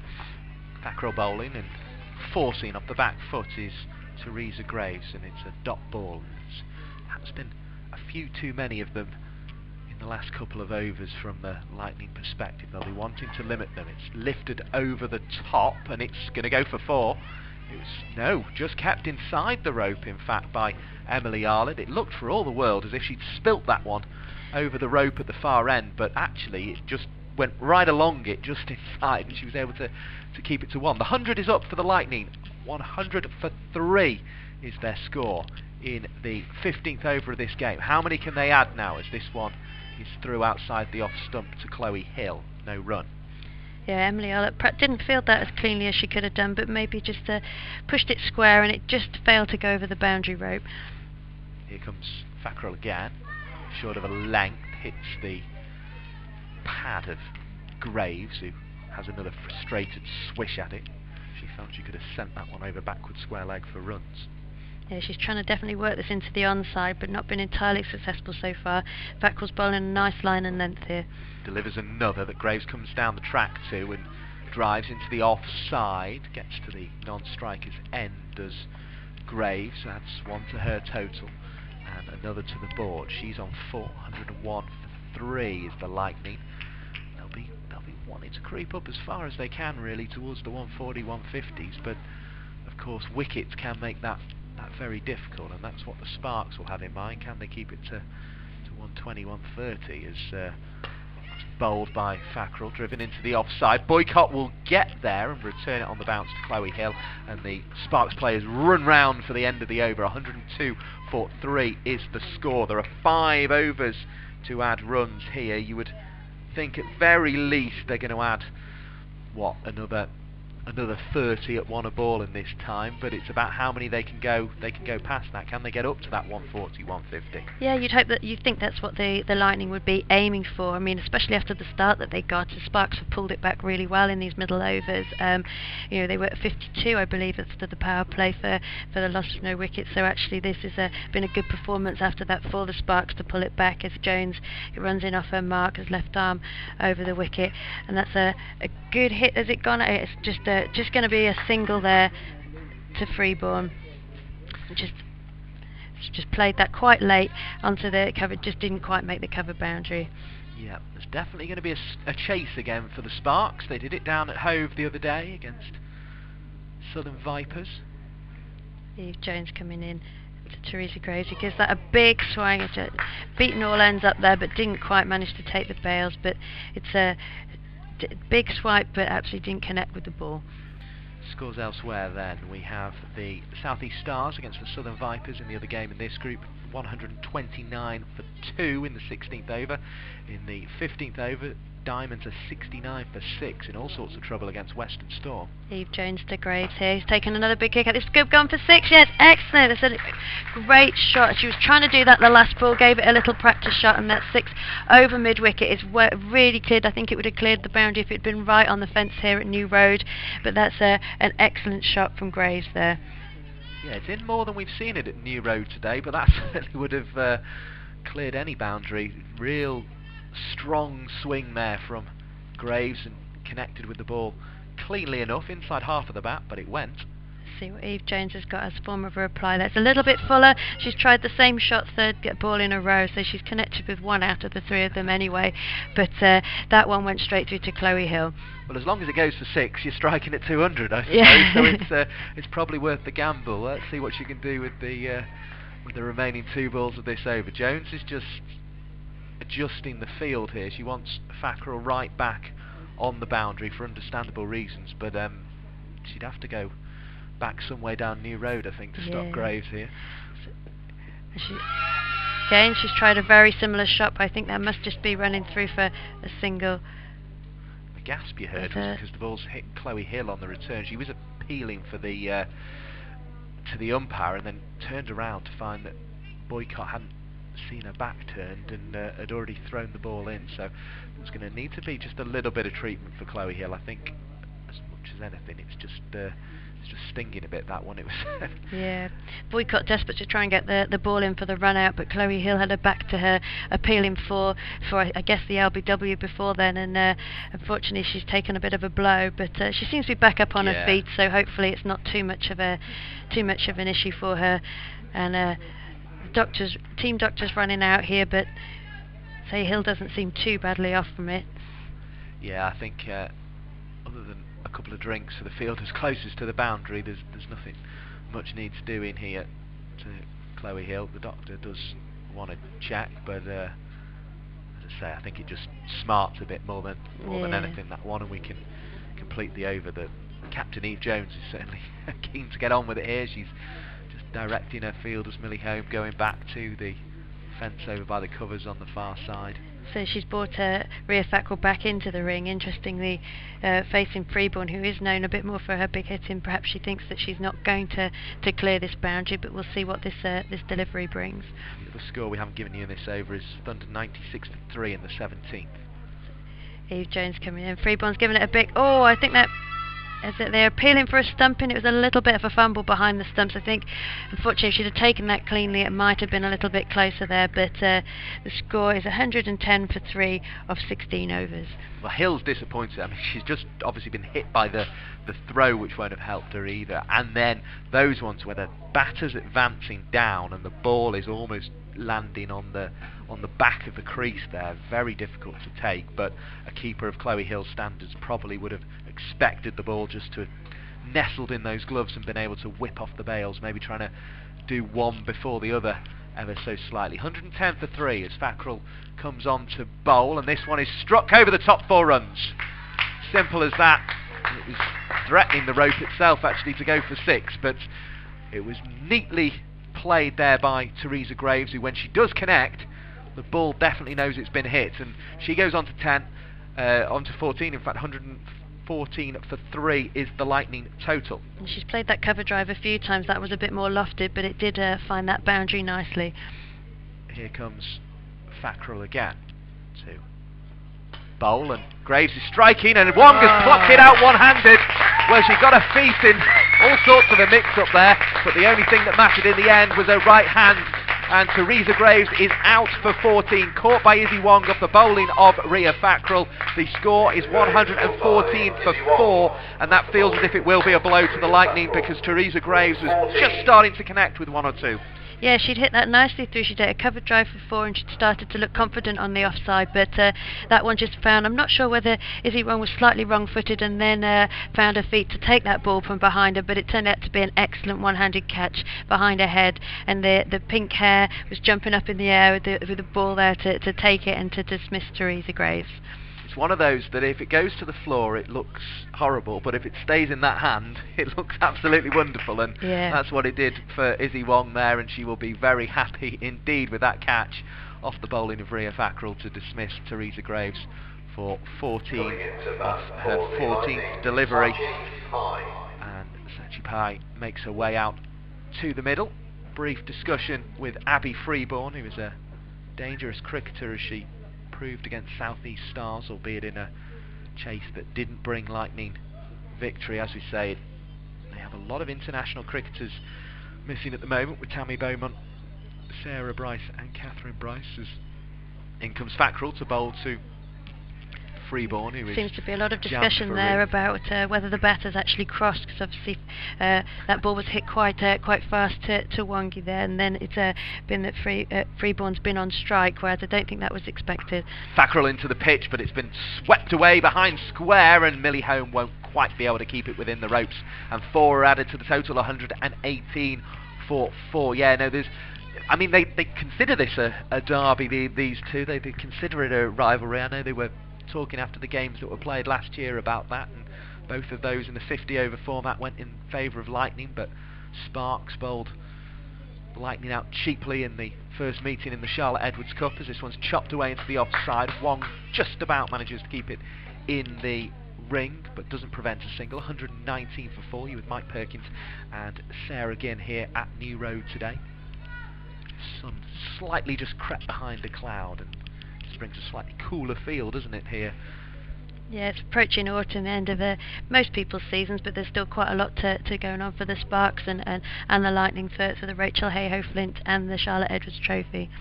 Yeah, there's a lot of trophies to be given out, and do try and get to see a game if you can before the end of the season, as Gwen Davis picks up and threatens to throw at the non-striker's end, but it was all bluster and gusto, and not really a lot of intention of letting the ball go there. 119 for 4. There are 3 overs remaining in this Lightning innings.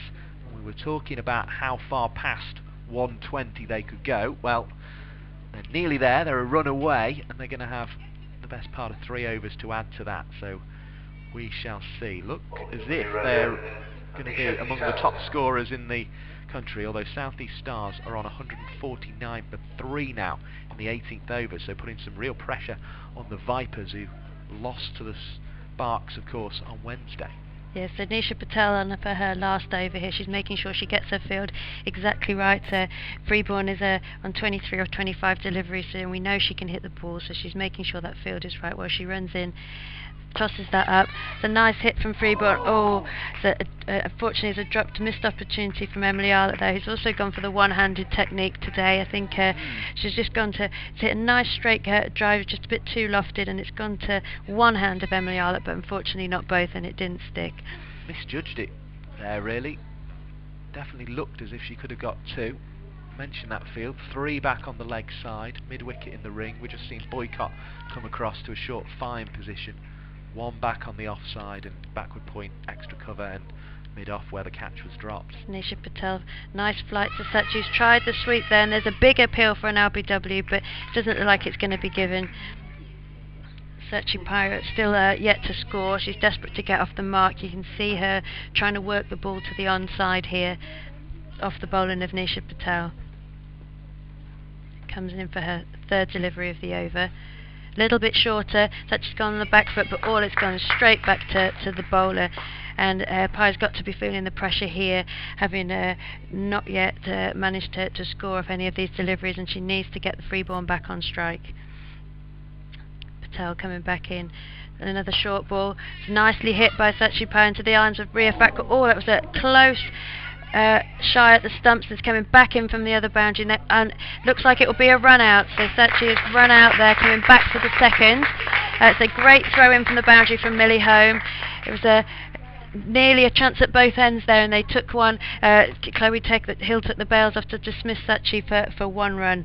Well, poor Sachi Pai was nearly run out with the throw at the non-striker's end. Probably would have been, well, definitely would have been, if the ball had hit. And then Freeborn, I don't think, had calculated the fact she'd had to run so hard to get in at one end that she was going to run past the stumps. And so she almost ended up, rather than running 22 yards, having to run sort of 25 and back, and had sort of a 50-yard sprint to try and get in, which she was never going to make. And the wicket falls with a score on 120. It was...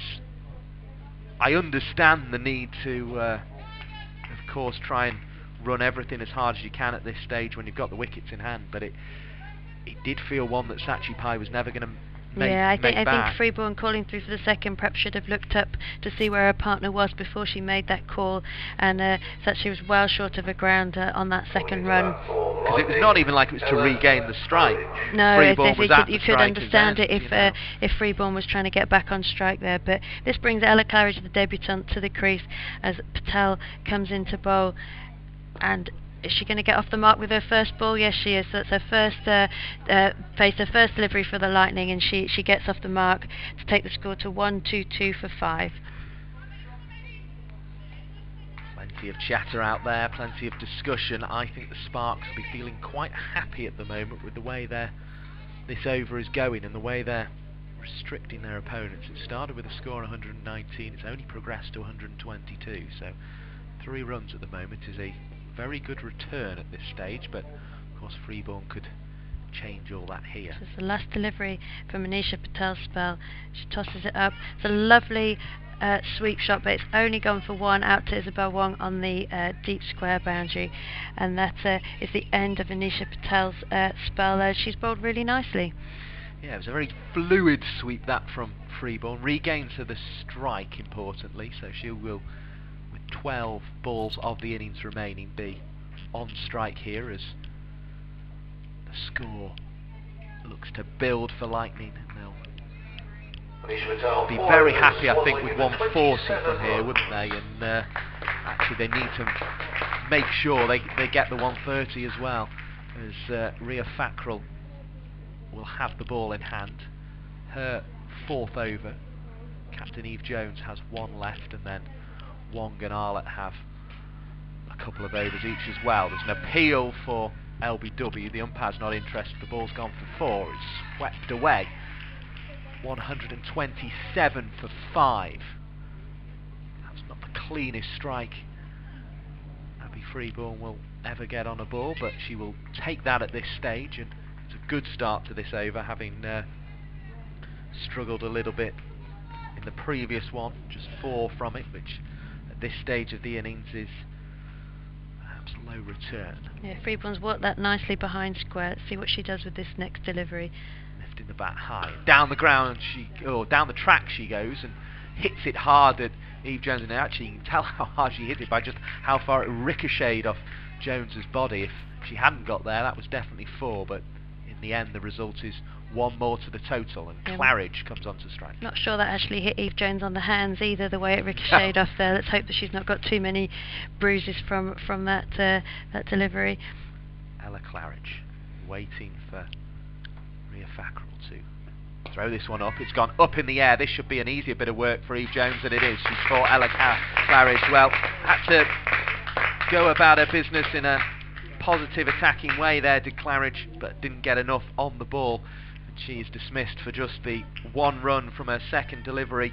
Caught by Eve Jones, and off the bowling of Rhea Fackrell, who's been very useful indeed here today, and Claridge is out. Yeah, we often talk about, when we're coaching, we talk about decision versus execution, and I think that was the right decision, but just wasn't quite executed well. So you probably wouldn't be, although she's obviously disappointed in her first game to be dismissed like that, you'd be saying to her as a coach, actually that was the right thing. You were trying to go after the ball, but you just perhaps didn't quite get hold of it. Yep, the voice of Sarah Ginn there, the Warwickshire Under-17s coach, who is with us on commentary here today with coming into bat for the Lightning, new batter on the way, and it's the captain Kirsty Gordon, who of course is one of those players who's done the funny little switch from the Birmingham Phoenix to a different region of the country now with the Lightning in the East Midlands, as Fackrell comes in and bowls, and it's hit down the ground by Freeborn. 1 to the total. Gordon's basically got to get Freeborn as many balls as she can here. 129 the score goes on to for 6, and Fackrell will look to complete these final 2 balls against Kirsty Gordon. Try and keep her at this end. Fackrell throws it up. It's a full toss for Gordon to slap away through the offside, and she gratefully does so. The ball disappearing under the big covers as opposed to the flat sheets. It's the raised ones that go over the pitch. It disappears underneath them and away for 4 runs, and 133 for 6. So the 140 with that boundary very much looking on. Yeah, I think there was a welcome boundary for the Lightning there. It's an uncharacteristic full toss actually. Rhea Fackrell's bowled really well this afternoon, and fortunately that one let her down a little bit, and Kirsty Gordon capitalised on it to send it for 4. Yeah, Fackrell bowls again into the pitch, dabbed away into the onside. There's thoughts of a second from Freeborn, but she'll settle for allowing her skipper to say on strike for the final over, the final 6 balls of this Lightning innings. 134 for 6, so you would expect, as the 2 wickets of Rhea Fackrell are applauded by the fans, that 140 minimum here is the target. They'll want at least 1 a ball, and probably to go bigger than that and up towards the sort of the 145 mark. Yeah, I mean there's still 4 wickets in hand, and they've only got this 1 over left. So you'd have thought that they can really try and go for these shots now. I mean, yes, they could go for a runner ball, but I think they might be trying to do something a little bit more than that. And now, do we think Gordon should stay on strike? Obviously she got the full toss that she was able to hit away, but is she reliant on getting a bad ball like that, or well, no, I think she can bat. I mean, everybody at her level who's played has opportunity to bat and bowl. She obviously hasn't batted very high today or for England, but then she perhaps would do it at club level, for example, and she might just use the pace of Emily Arlett here to perhaps get Freeborn back on strike. Freeborn 31 off 30 at the non-strikers end. As Arlett strides back in over the wicket to Giltwood, and he's sort of backed away a little bit from that, but has worked it nicely into the onside. Fackrell throws it back in, and that's the single to get Freeborn back on strike. Freeborn just marks the guard and assesses her options. You just wonder where she's going to try whether she's going to try and work this, or whether she's going to try and go big in this last over. So they've got plenty of wickets in hand, and she is the in-form batter with 31 off 30 deliveries. But whether she will just try and rotate the strike, or whether she'll go for it, we'll soon find out. As Arlett comes in to bowl to Freeborn, who's got a nice high back lift. I think the run-up wasn't quite right there, so she's not gone through the delivery. Walking, striding back to her mark. Yeah, I mean, I feel the option she'd favour would be back over the leg side, but of course there are 3 back there, so whether she does goes for a that, different yeah. plan, we'll see. Oh, look, this time getting that run up right. It's a nice full delivery. It's only gone for a single. That's a great delivery late on, and that's probably why she's bowling this last over, because of that sort of when she gets it right and it's up there full and straight. There's not much the batter could have done with that. Well, that's the other aspect, isn't it? The field's up on the offside, and Arlott tends to, at very least, tail the ball in, and often actually swing the ball in to the batter, which makes that stroke more difficult. Arlott coming in now to Gordon, getting that nice high bound. Gordon's given it a bit of, that's a sharp chance there of a caught and bowled. I think Arlott's got a hand to that, and it just dropped out of that hand, but it was a very sharp chance. Hit nice back. Gordon used her feet to come down the track and hit it quite hard straight back at Arlott there. Well, just about everything she's had a chance to catch, she's ended up going one-handed. One-handed, yeah. That was the toughest of the lot. That one you can forgive her for, whereas the other 2 perhaps not. It's coming in again. It's a bit of a full toss here, but it's hit up in the air. Is it going to be caught? Yes, it's taken there by Marie Kelly, but I don't know, is it called a no ball? Or is he not? He's not called it a no ball, so it is out. I think both batters are looking at whether that was too high, and they're asking the umpire to make sure. But Kirsty Gordon, I think, is having to go. I can understand the feeling that it was, because it was around waist high, but I certainly think it dipped below, and Kirsty Gordon obviously having to have a swing at it in the final over, but just couldn't get much on it, and she's out. Yeah, whether she came down the track there and she was deemed to be out of her crease, I'm not too sure, but she's not the tallest of batters, so it looked relatively high, and the shot that she played could have judged it as such, but the umpires not giving it must have said that it came below the waist height as it came through to her delivery stride there. Yeah, it was just the swing of the bat. She seemed to be going sort of low to high, which just to me gave the impression it dipped, but we shall see.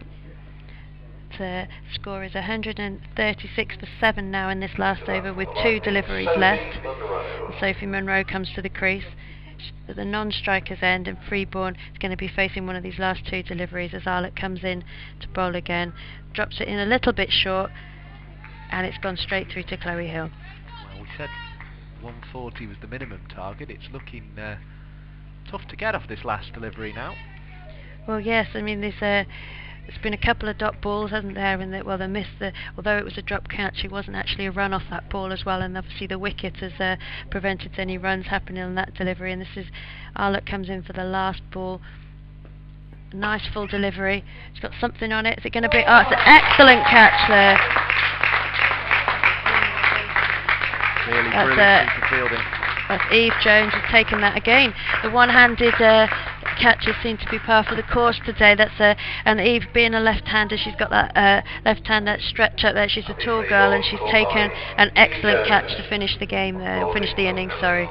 Well, it's as if they almost had the one-hand rule out today. The Central Sparks. It didn't work for poor Emily Arlott, but that's a fantastic final over from Emily Arlott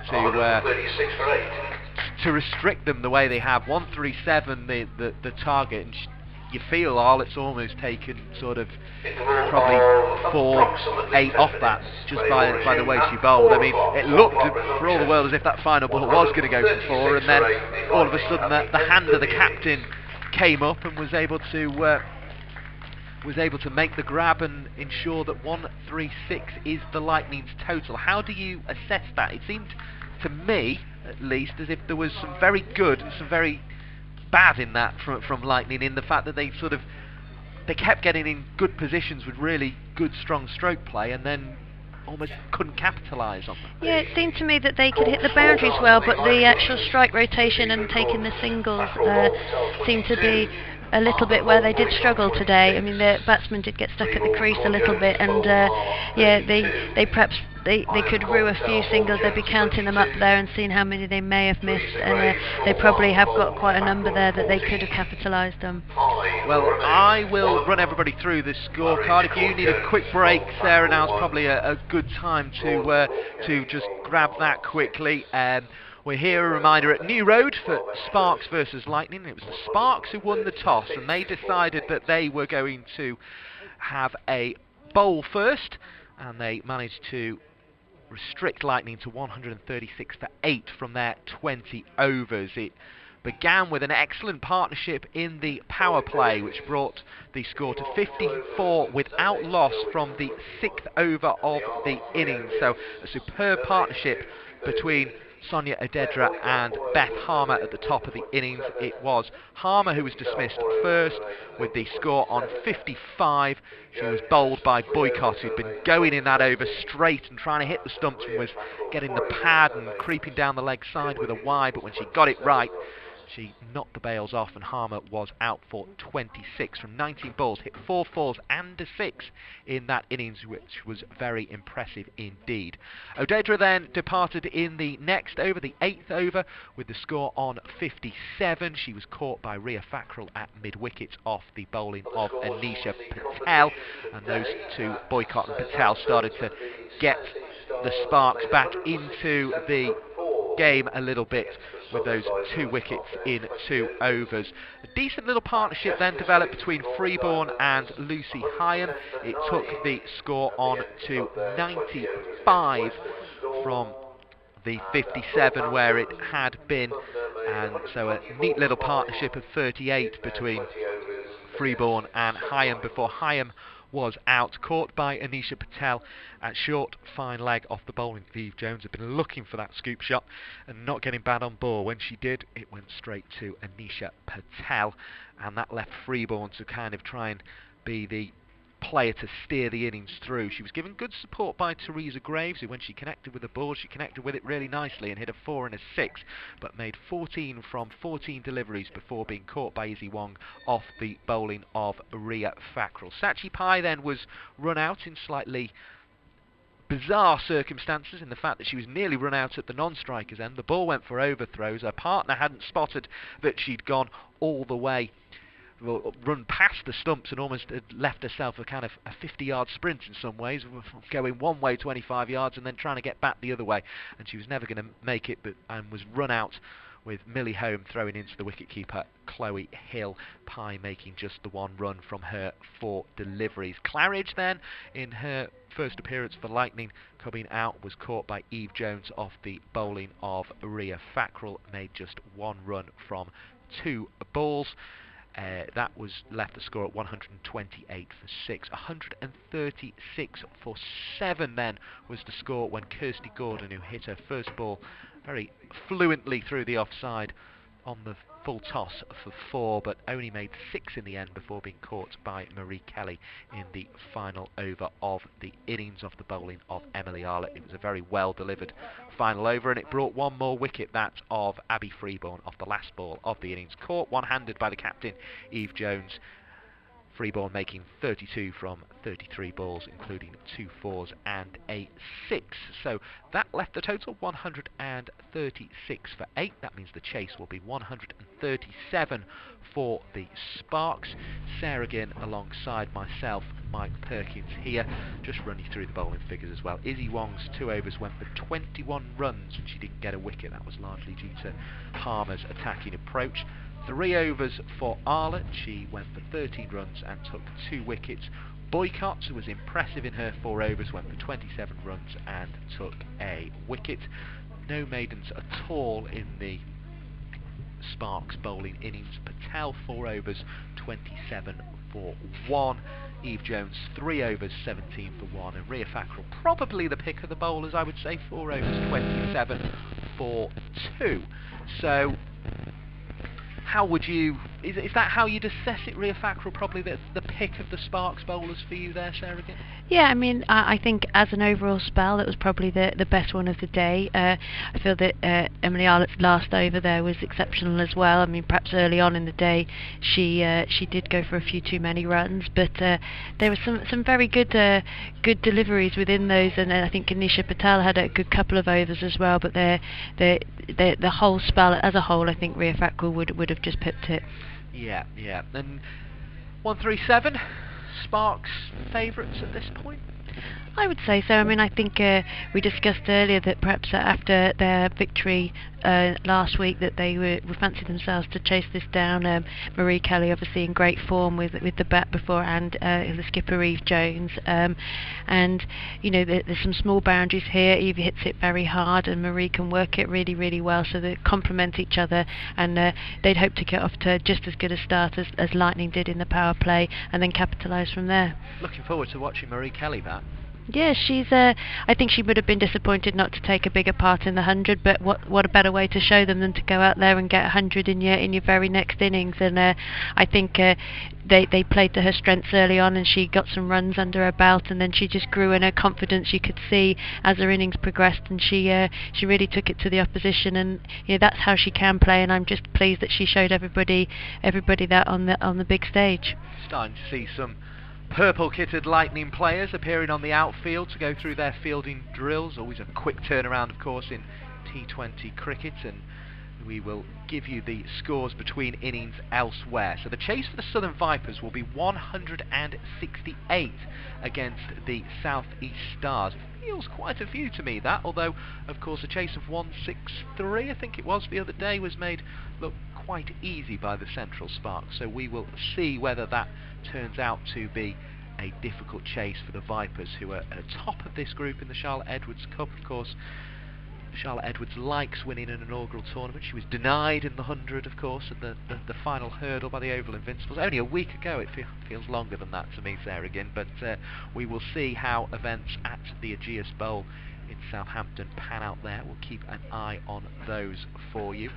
The other games in the other group, Diamonds did quite well, I think, in the end, to get up to 110 for 9. They were really struggling against the Western Storm. Were finding themselves 6 down in that one for 62. So to get up to 110 is not a bad effort at all from the Northern Diamonds, and the Western Storm have a chase on there.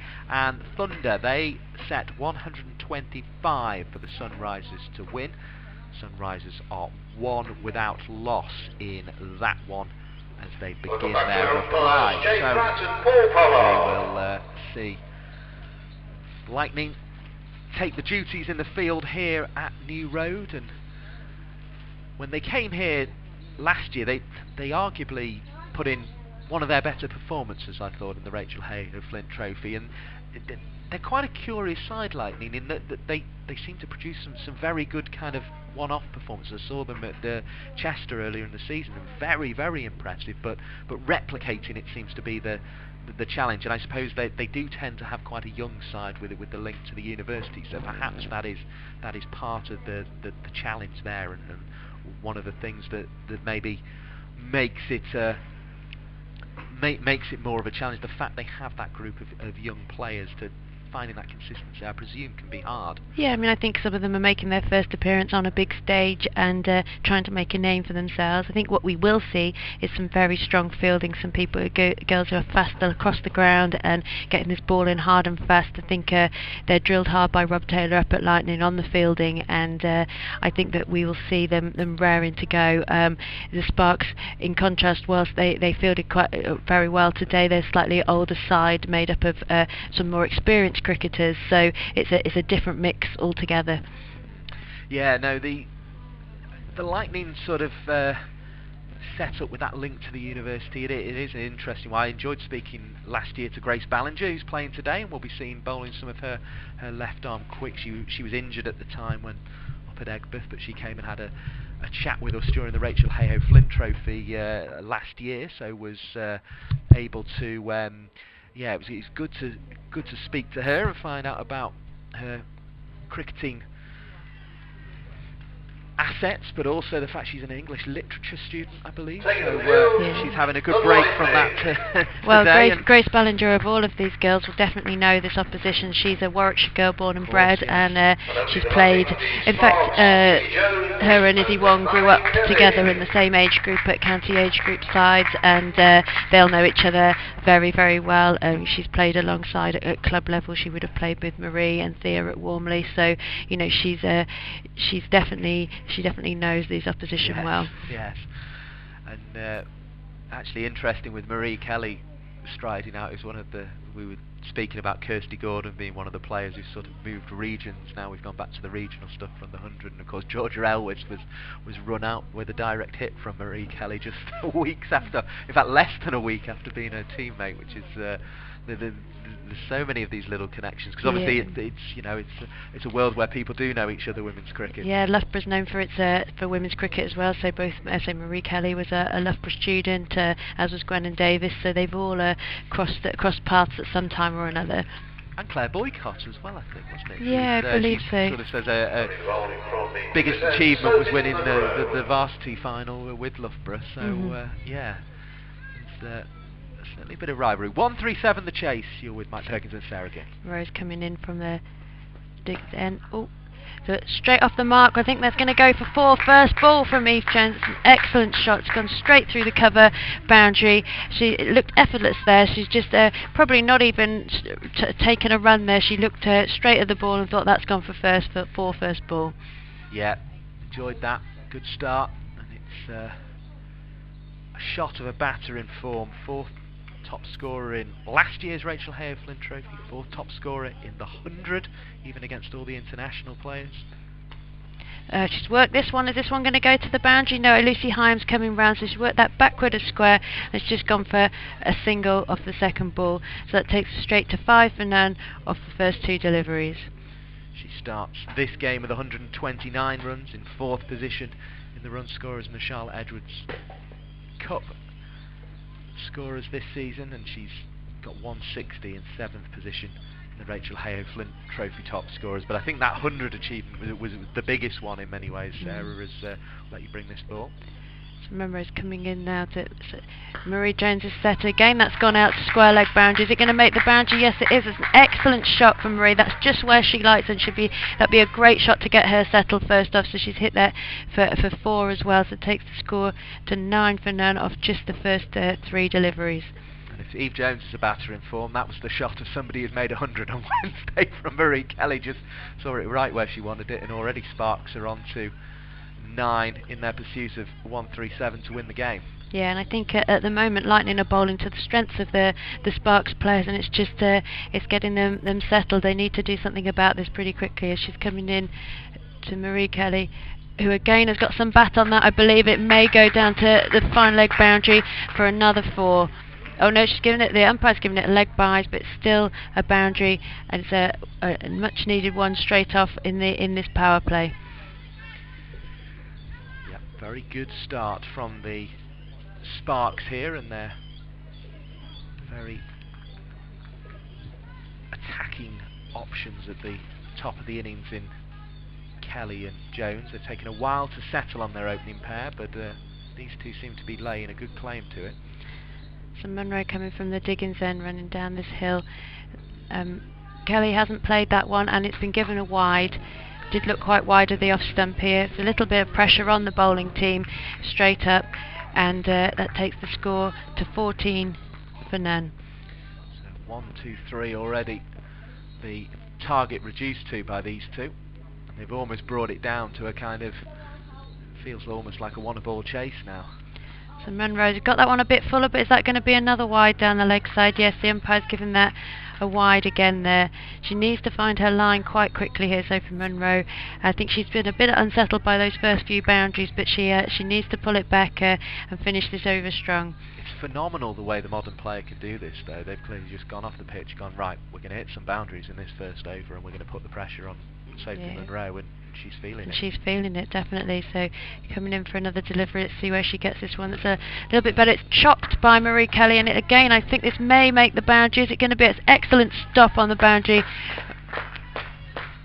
Really good work by Claridge, just clawing it in the end, losing her cap in the process, but ensuring that that chop over the wicketkeeper's head didn't result in more damage. Just went for another 2 runs from Marie Kelly there, as they very nearly found this boundary behind the keeper, and it's 17 for none.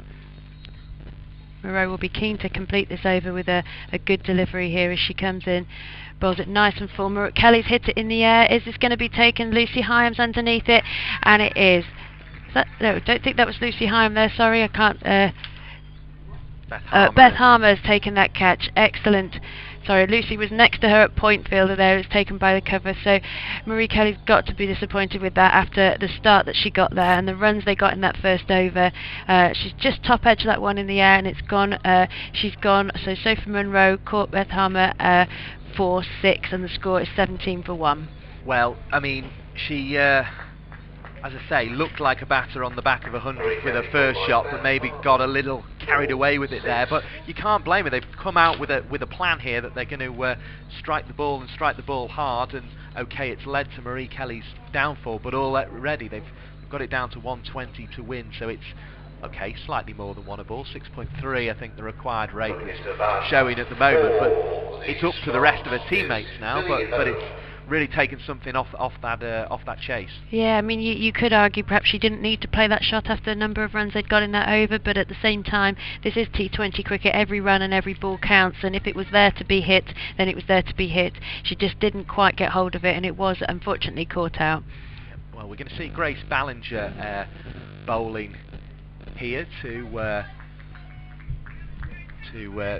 the new batter who come to the crease as Ballinger is at the back of the ring and will be bowling to Millie Home as it's on the off stump and it's a neat drive by Home, who plays a cricket for Worcestershire of course, and sends it up to Sonia Odedra, who gave us an entertaining start to the innings here today for the Lightning. Yeah, originally from Shropshire, Millie Home played a cricket there originally and then has moved to Warwickshire and more recently Worcestershire to make sure she can get some good runs under her belt. Yeah, it's a fairly regular switch, the Shropshire to Worcestershire one, maybe not with Warwickshire in between necessarily, as that one's played out into the offside. It's a dot ball, 17-1 the score remains as it was at the end of the first over.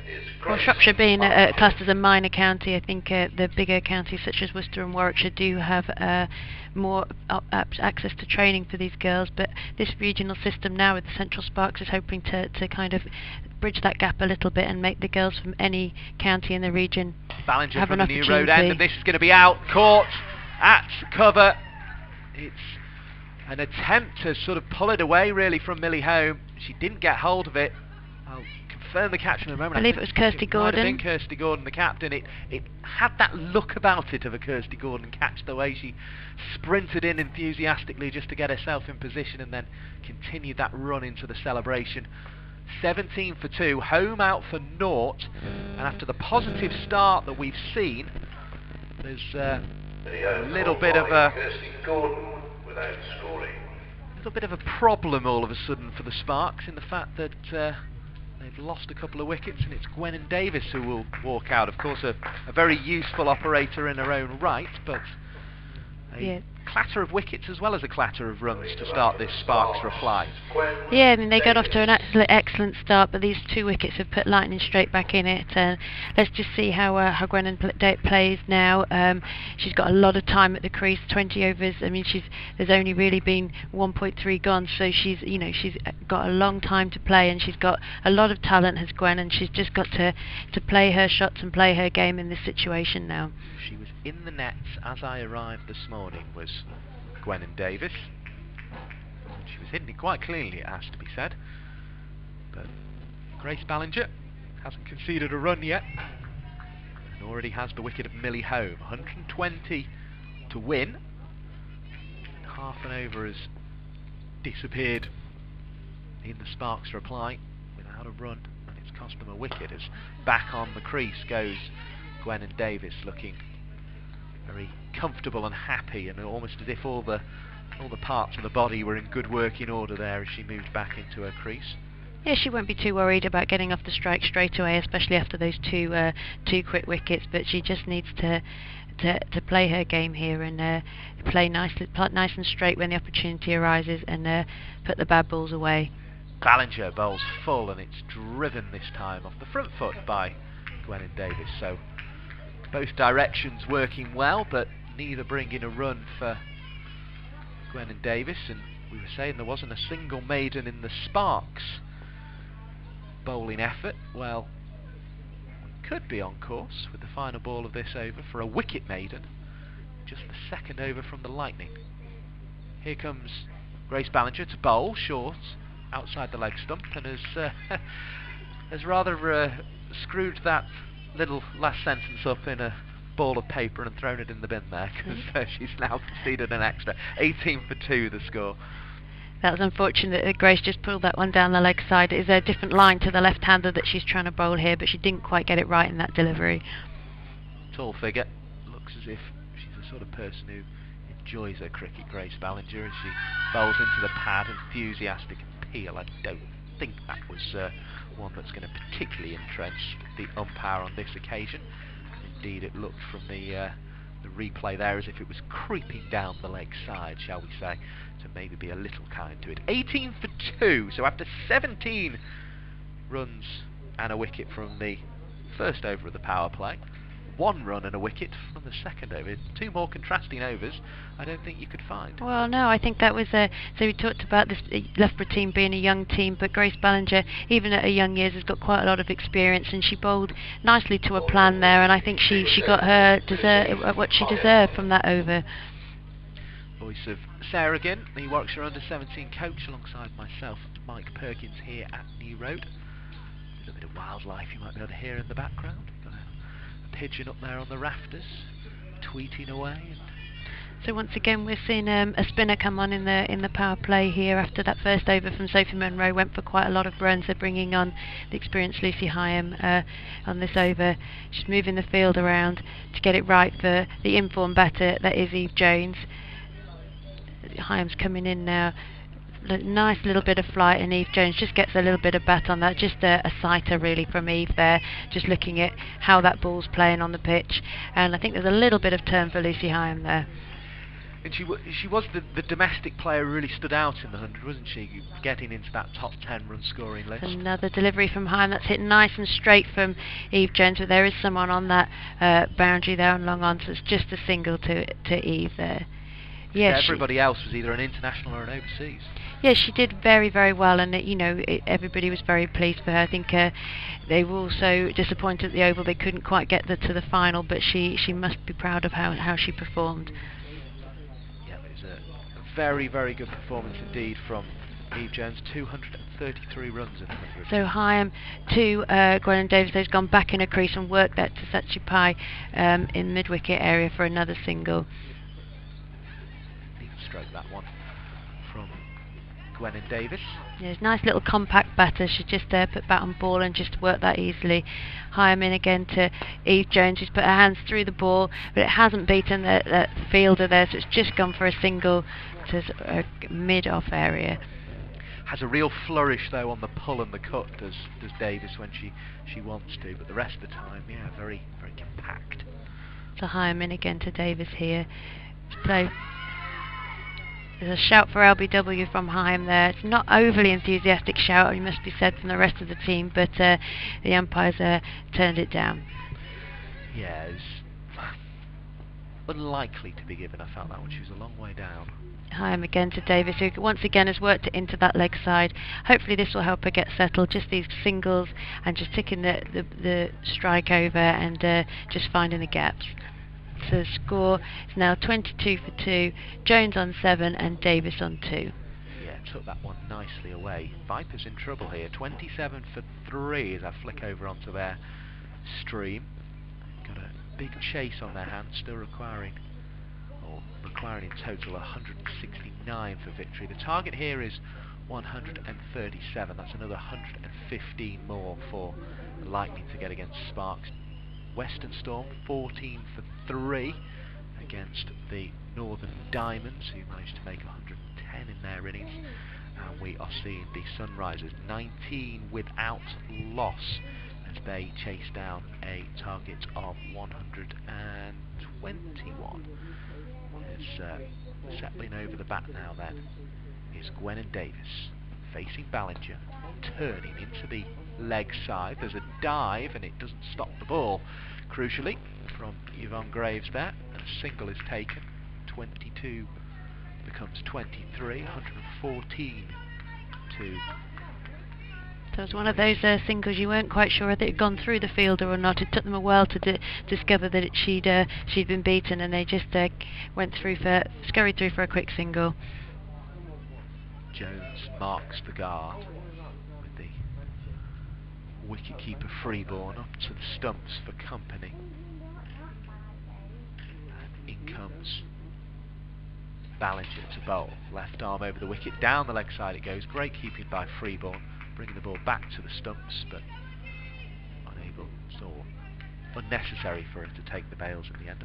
24 for 2, another one is scratched from the required rate. 113 to win.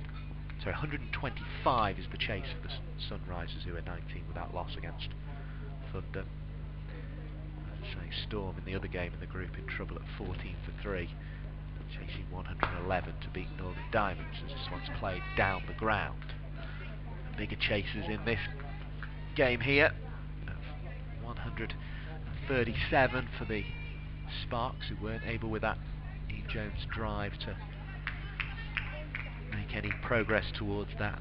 The Vipers at 31 for 3, chasing 168. So plenty of good cricket going on in the Charlotte Edwards Cup, taking centre stage on this bank holiday Saturday as it's hit down the ground. Did that carry? Perhaps not, but it's stopped in the end just by Teresa Graves on the edge of the ring.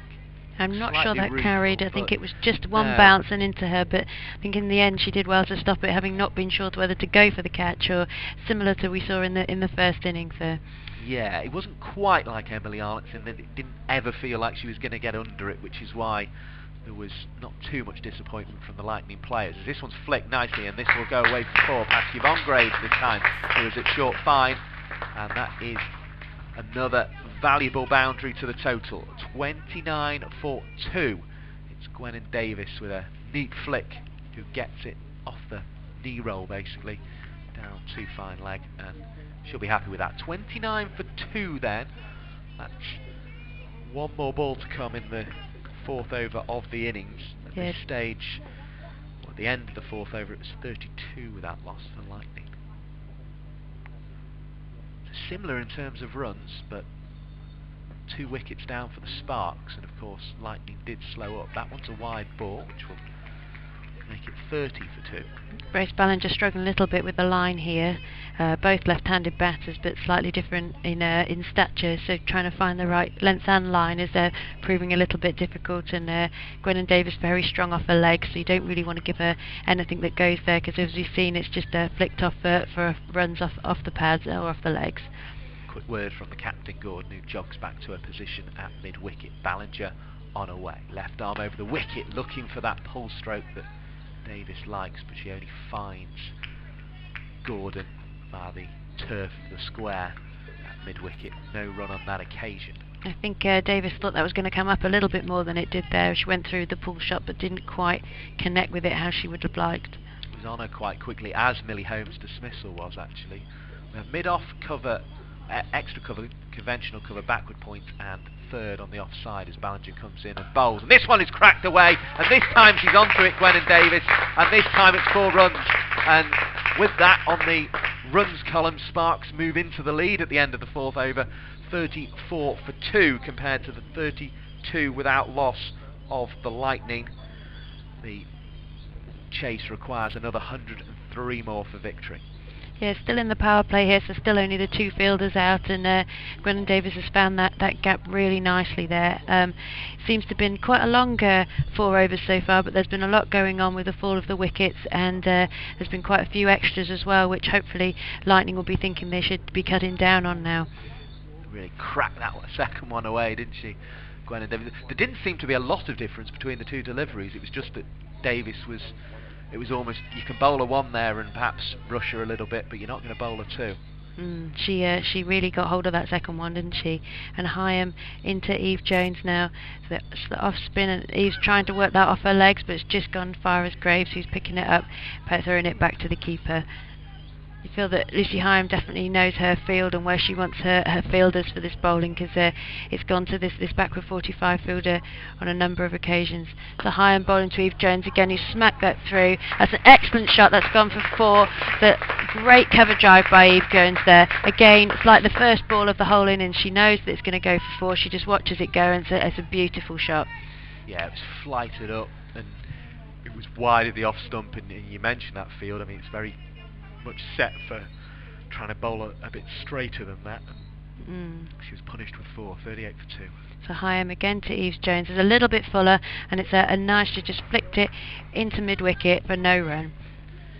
So yeah, we've got 45, backward square leg, mid-wicket on the boundary, mid-wicket, long on, mid-off. It's Hyam to Jones again. It's a little bit fuller, but she's trying to work it through. It's a little bit of a misfield. It's gone out to Sachi Pai in the deep mid-wicket, who's just a 1 run. Valuable run nonetheless, as complete that field with a extra cover in the ring, a cover and a backward point. So Hyam to Gwen and Davis. Believe that's going to be a wide, but then and they're running it, so that's going to be 2 off that ball. So Sparks again running well and are calling nicely between them. The field is going to change again for a slightly different field for Eve Jones as opposed to Gwen and Davis, as Hyam comes in again to bowl. Jones plays that cover drive again, but now they've got a little bit wise to it. They've got that fielder a bit straighter, and she's managed to stop that boundary. Yeah, just lacking the power on that occasion that it had earlier in the over. Hyam to Eve Jones again, and she dug that one out nicely. That was quite a nice length from Hyam there. Eve not knowing how quite to play that one there, but she just managed to keep it out at the last minute. Yeah, it was a strange one, that, because it was almost as if Jones got herself in trouble as much as the bowler did. Maybe it dipped more than it perhaps appeared from our position, which was at fine leg. Yeah, she's trying to be positive, is Eve, and come down and use her feet, but perhaps she did get herself a little bit in trouble there and ended up almost yorking herself and just getting the bat in at the last minute. But you know, at least she's trying to look for these singles and for every scoring opportunity she can. Yeah, you almost feel like the eyes might have been out on stalks there as she watched it down to make sure that it didn't creep underneath her bat. Sonia Adedra then, as you will have probably heard on the PA announcement there, is coming on to bowl. She contributed with the bat early on. I can see Kirsty Gordon warming up relatively vigorously as well as Adedra bowls outside the off stump. There's an appeal for caught behind. What does the umpire think? The hand goes to the chin. The arm comes across. That was one of the more convincing appeals we've had today, but it didn't make him move a muscle there at the standing umpire. I don't think he was convinced at all. I got the impression there was a noise, but it might not have been bat, and I certainly didn't pick it up from this distance, as we're sort of extra cover in this over, as this one's driven into the offside. Harmer does well and gets the ball away quickly as well with a throw, which was important.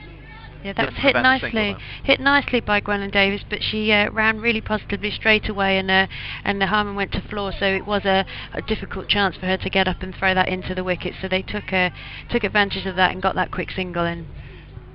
Takes a score to 42 for 2. 95 more needed to win. Yeah, she almost knew she topped it on that one, Gwen Davis, and that was going to allow her to get through as the bowling of Adedra continues, left arm over the wicket. It's 4, fortuitous 4, a thin lead, sort of snicky sound, although there was enough bat on it to take it away down to the boundary at third. 46 for 2, the Sparks approaching the 50. We are in the 6th over. That was when Lightning also brought up their 50 in relatively dramatic fashion with 13 from the over, but can Sparks do something similar? It's a drop catch by Kirsty Gordon, but it was well struck by Eve Jones. But I think Gordon, the competitor that we know she is, would have expected to cling on to that, and that could be a big drop in the game. Yeah, she'll be disappointed with that, with Kirsty. She didn't really have to move from the spot that she was in, but she just perhaps saw it a little bit too late and didn't quite get those hands up in time. That one's worthy of a note, I think. 46 for 2. The drop comes at as Jones will try and compound the error, but it was a good bit of fielding by Munro in the end, out on the cover sweeper boundary to keep the ball within the ropes. He was looking to compound the error of opposite player or opposite captain by cutting away for 4. Didn't do so. 47 for 2, 90 needed to win. So yeah, 46 for 2, and it was off the 4th ball of the 6th over, the drop by Gordon off Eve Jones, as that one is played away into the offside by Davis, who settles for a dot ball to finish. And 47 for 2 will be the score at the end of the over. So Lightning ahead on wickets and on runs, but of course they did slow, it felt, after the power play. So we felt Sparks were favourites at halfway. I think that's fair to say. Are they? Yeah, and Favourites I think with these two still at the crease, you could still say that Sparks would be just on top. The disappointment of losing Marie Kelly and Millie Holm early on, but you know, with Eve in the form that she's in, and Gwen hopefully can play herself back into some sort of form here, then you'd hope that the Sparks are still on top of this game. The captain's bringing herself on now, so Kirsty Gordon fancies a little bit of ball coming round the wicket. Oh, it's a close delivery there. Eve Jones just misjudged that, I think, a little bit, and I'm not sure what it hit. Maybe just the keeper's gloves through there, and just missed everything, I think, in the end there. Certainly missed the bat of Jones. And Gordon floating the ball up. Nice flight to it. Jones just poking it a little bit to the offside and still not getting a run. The bat is to come for the Sparks. Brooks, Hill, Boycott, Thackrell, Wong, Arlott and Patel. The left arm of Kirsty Gordon getting it to spin in the hands here, throwing it up nicely, nice and full. There was a crowd catch on the far side. The Lightning players ran out from their seats in front of the advertising hoarding. Unfortunately, it's a bump ball. Another nicely flighted ball from Kirsty Gordon there, and Eve's just worked it through to the covers for one. Eve Jones stung the palms of Gordon in the previous over, which may prove a crucial chance. Well, she stung him again there, but via the turf in front of her. So Gordon in again to Gwen and Davis here. Again with some lovely flight. Gwen's chipped it in the air. It's gone over the mid-wicket boundary, who's thrown it in as Sachi Pai back into the hands of Gordon. I think she found that gap there and chipped it over the top quite nicely. We'll give her that one, I think, the benefit of the doubt as Gordon comes back in to Eve Jones. There's a little bit of width and she's chopped that one away. I think it's going to run to the boundary for 4 through third man there. So Eve perhaps didn't get much on that as she'd like there. Another slightly streaky shot, but she's got 4 runs for it. Yeah, it wasn't quite as much of a snick as the last over, but she sort of opened the face more on that occasion. But as the applause tells you, the ball trickled away relatively nicely from the Jones point of view and the Sparks point of view for 4. Yeah, the Sparks are now on 53 for 2 off 7 overs. Eve Jones creeping up nicely with 23 off 21, and Gwen and Davis on 13 off 14 deliveries. 84 more required for victory. The chase 137, contributed to by Sonia Odedra with 22 and Beth Harmer with 26 at the top of the innings as they put on an impressive power play total of 54 without loss. Odedra, back of a run, just creeping from heel to toe, and now well on her way, and delivers, and it's through outside the off stump, and Gwen and Davis holds the pose, but she didn't look particularly close to that one for me. No, I mean, some sharp work behind the stumps by Abby Freeborn there as well. I mean, just making sure that if anything was on there or Gwen was out of her crease, that she would be stumped, but I don't think it got anything anywhere near the bat. Wide stance for the Denise Davis, and she's got bat on ball here, but it just trickles away to fine leg, and in fact she doesn't get bat on ball as the raised knee, which is tapped as the umpire tells us. 1 to the total still though. 54 for 2. Another 83 required for victory. The chase is on in the Charlotte Edwards Cup, both here at New Road and across the country, as Odedra bowls, and this one's played into the offside. Now this is hit nicely, a real difficult chase for Munro, and she does well. It was knees that stopped it in the end, but she just had to get there somehow, and it was the knees that did the job and kept the ball within the ropes, and that's going to be crucial right through this chase. But good running from the Sparks. They got back for 2, 56 for 2 now the total, 81 to win. So a lot of ground covered by Sophie Munro as well to stop that ball. She did really well out on this boundary. Well hit by Jones, who's happy to defend. She was trying to give herself room and realised she didn't have it, so settled been scoreless off that particular delivery. Vipers now up to 52 for 4. Need another 116 from 11 overs. Looks as if the table toppers at the break may lose their first 2 games after it, really open this competition up, but Sparks need to get to their total if they're going to be in with a shout here. Couldn't add to the score there, could Jones? She's on 25, 24 deliveries. And Dedra's bowling to her left arm over the wicket, and the left-handed Jones chops it down, and is she going to get 4? No, it's just kept inside the rope. Good chase out there, and well returned, and that ensures that the damage is not a 4. Instead, it's 57 for 2 at the end of the 8th over. So a couple of steady ones really for the Sparks, but quite slow and steady ones there. Yeah, you can't help but think that there must be more opportunities to take these singles, to do some quick running here. There's on occasion they have taken the hit and run option, but I think they're now going to be looking at how they can change these dots into ones, and perhaps even go after it a little bit more now these 2 batters are settled, and see if we can get a few more boundaries. Yeah, it feels that's almost what'll decide this game, isn't it? Is how many dots can be avoided in it. There was a fair number in the Lightning innings, and if the Sparks can avoid those dot balls, they're likely to have a really good chance in this game. So Gordon staying on here after a good first over coming, but Eve Jones, who's played that into the onside for a single. You wouldn't call that a quick single, but at least it's a rotation of the strike. It's nicely hit down the ground by Eve Jones there. Yeah, it seems when it gets hit to long on, it always gets described as a long single, but they did have to scamper. Gordon to Davis, who's played a similar shot, perhaps got a little bit more, less bat on it, and it's gone for another single. So again, they are rotating here with the field deep. They are taking advantage of that run there to long on each occasion. Gordon into Eve Jones. She's tried to work that through the offside this time, but actually didn't put any bat on it, and it's gone straight through to the keeper. Fans at the Diglis end of the ground in sunshine now, mainly, bar 1 or 2 by the big black box at the far end. Gordon into Eve Jones, who's used her feet nicely. I think that's gone for, has it gone for 6? Let's have a look at the signal. Yes, it has. An excellent shot by Eve Jones there. She's used her feet really well and hit that straight over long off for 6.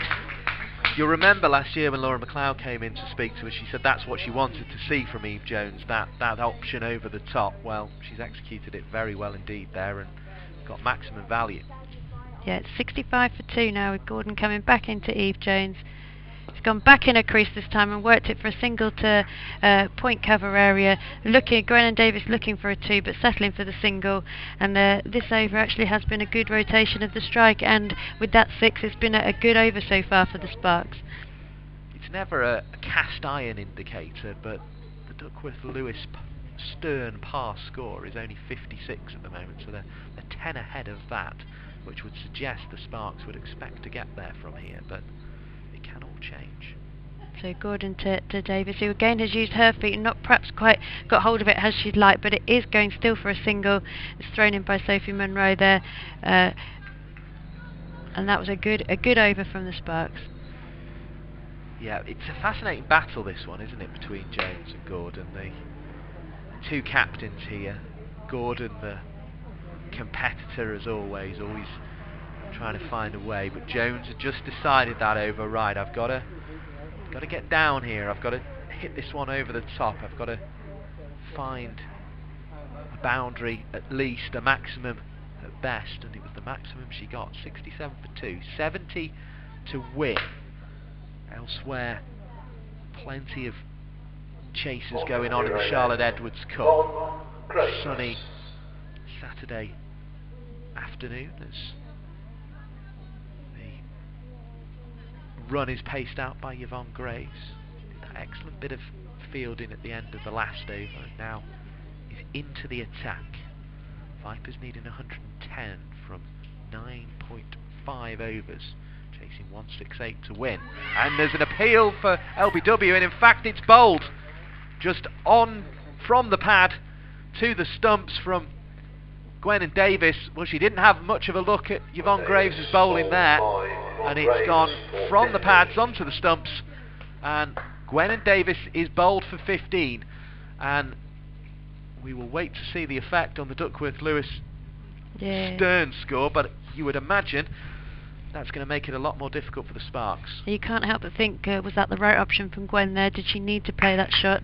Just having a look at that bowling first off, the scores they are in front of the run rate at the moment, but she's gone for the big shot, and it did come off her pad and hit the stump, so she was unlucky in that respect, but actually was that shot needed at this time in the game. And that brings Thea Brooks into the game. So we have got a right-hand, left-hand combination now, as opposed to the two left-handers. Thea Brooks is very capable of hitting a big ball, but let's just hope that she can support her captain here and stay at the crease. Yeah, it was almost the wicket-keeper who first realised, and it was like, oh, hold on, we've got one here. We've got one. Yeah, they appealed for the LBW, but actually saw the bail had come off, so they didn't need to convince the umpire at that time. Well, good start for Yvonne Graves. She'll be happy with that.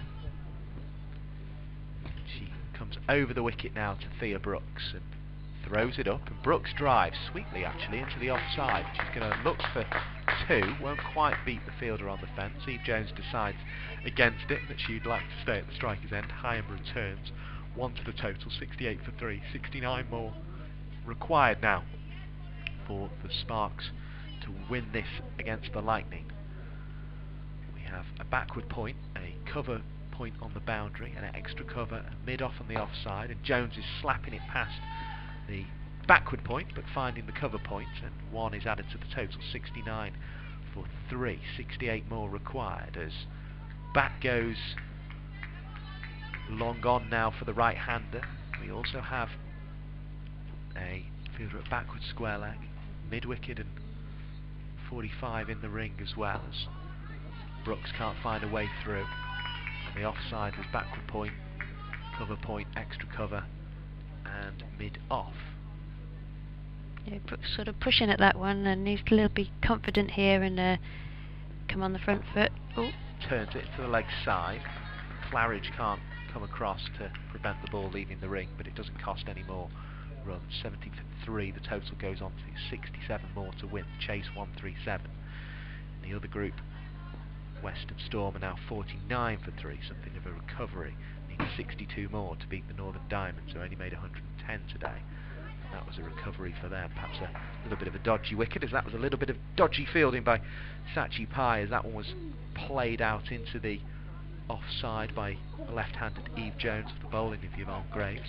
71 for 3 then is the total at the end of the 10th over, the halfway point of this innings. We said the Duckworth-Lewis Stern score would be affected, but it's a lot more closer on that count all of a sudden. 70 is the score in that respect, 71 is the Sparks score, so if you're counting it that way, they're 1 ahead.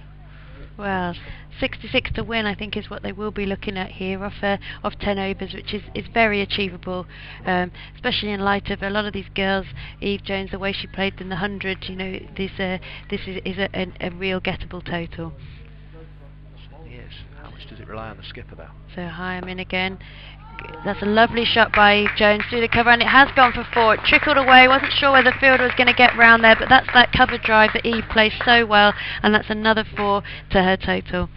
Steered there, wasn't it? It was about the precision of that shot, but she got into a good position to play it, catching the ball almost on the full, and the captain Gordon's made the switch, brought Hyam on, but it's cost a boundary. So Hyam to Eve Jones again. She rocks back this time. She's worked it, but there's a fielder there, so she's chosen to send Thea Brooks back there and retain the strike. But it does feel close, this game. It does. Hyam come in into Eve Jones again, straight back at her for a dot ball. Lucy straight back to her mark and straight back in Again, nice rotation on the ball. Eve gone down onto one knee to play that through to the onside, but it's just a one to Sachipo, throws it in to the wicketkeeper. Bit of a field change now to the right-handed Brooks.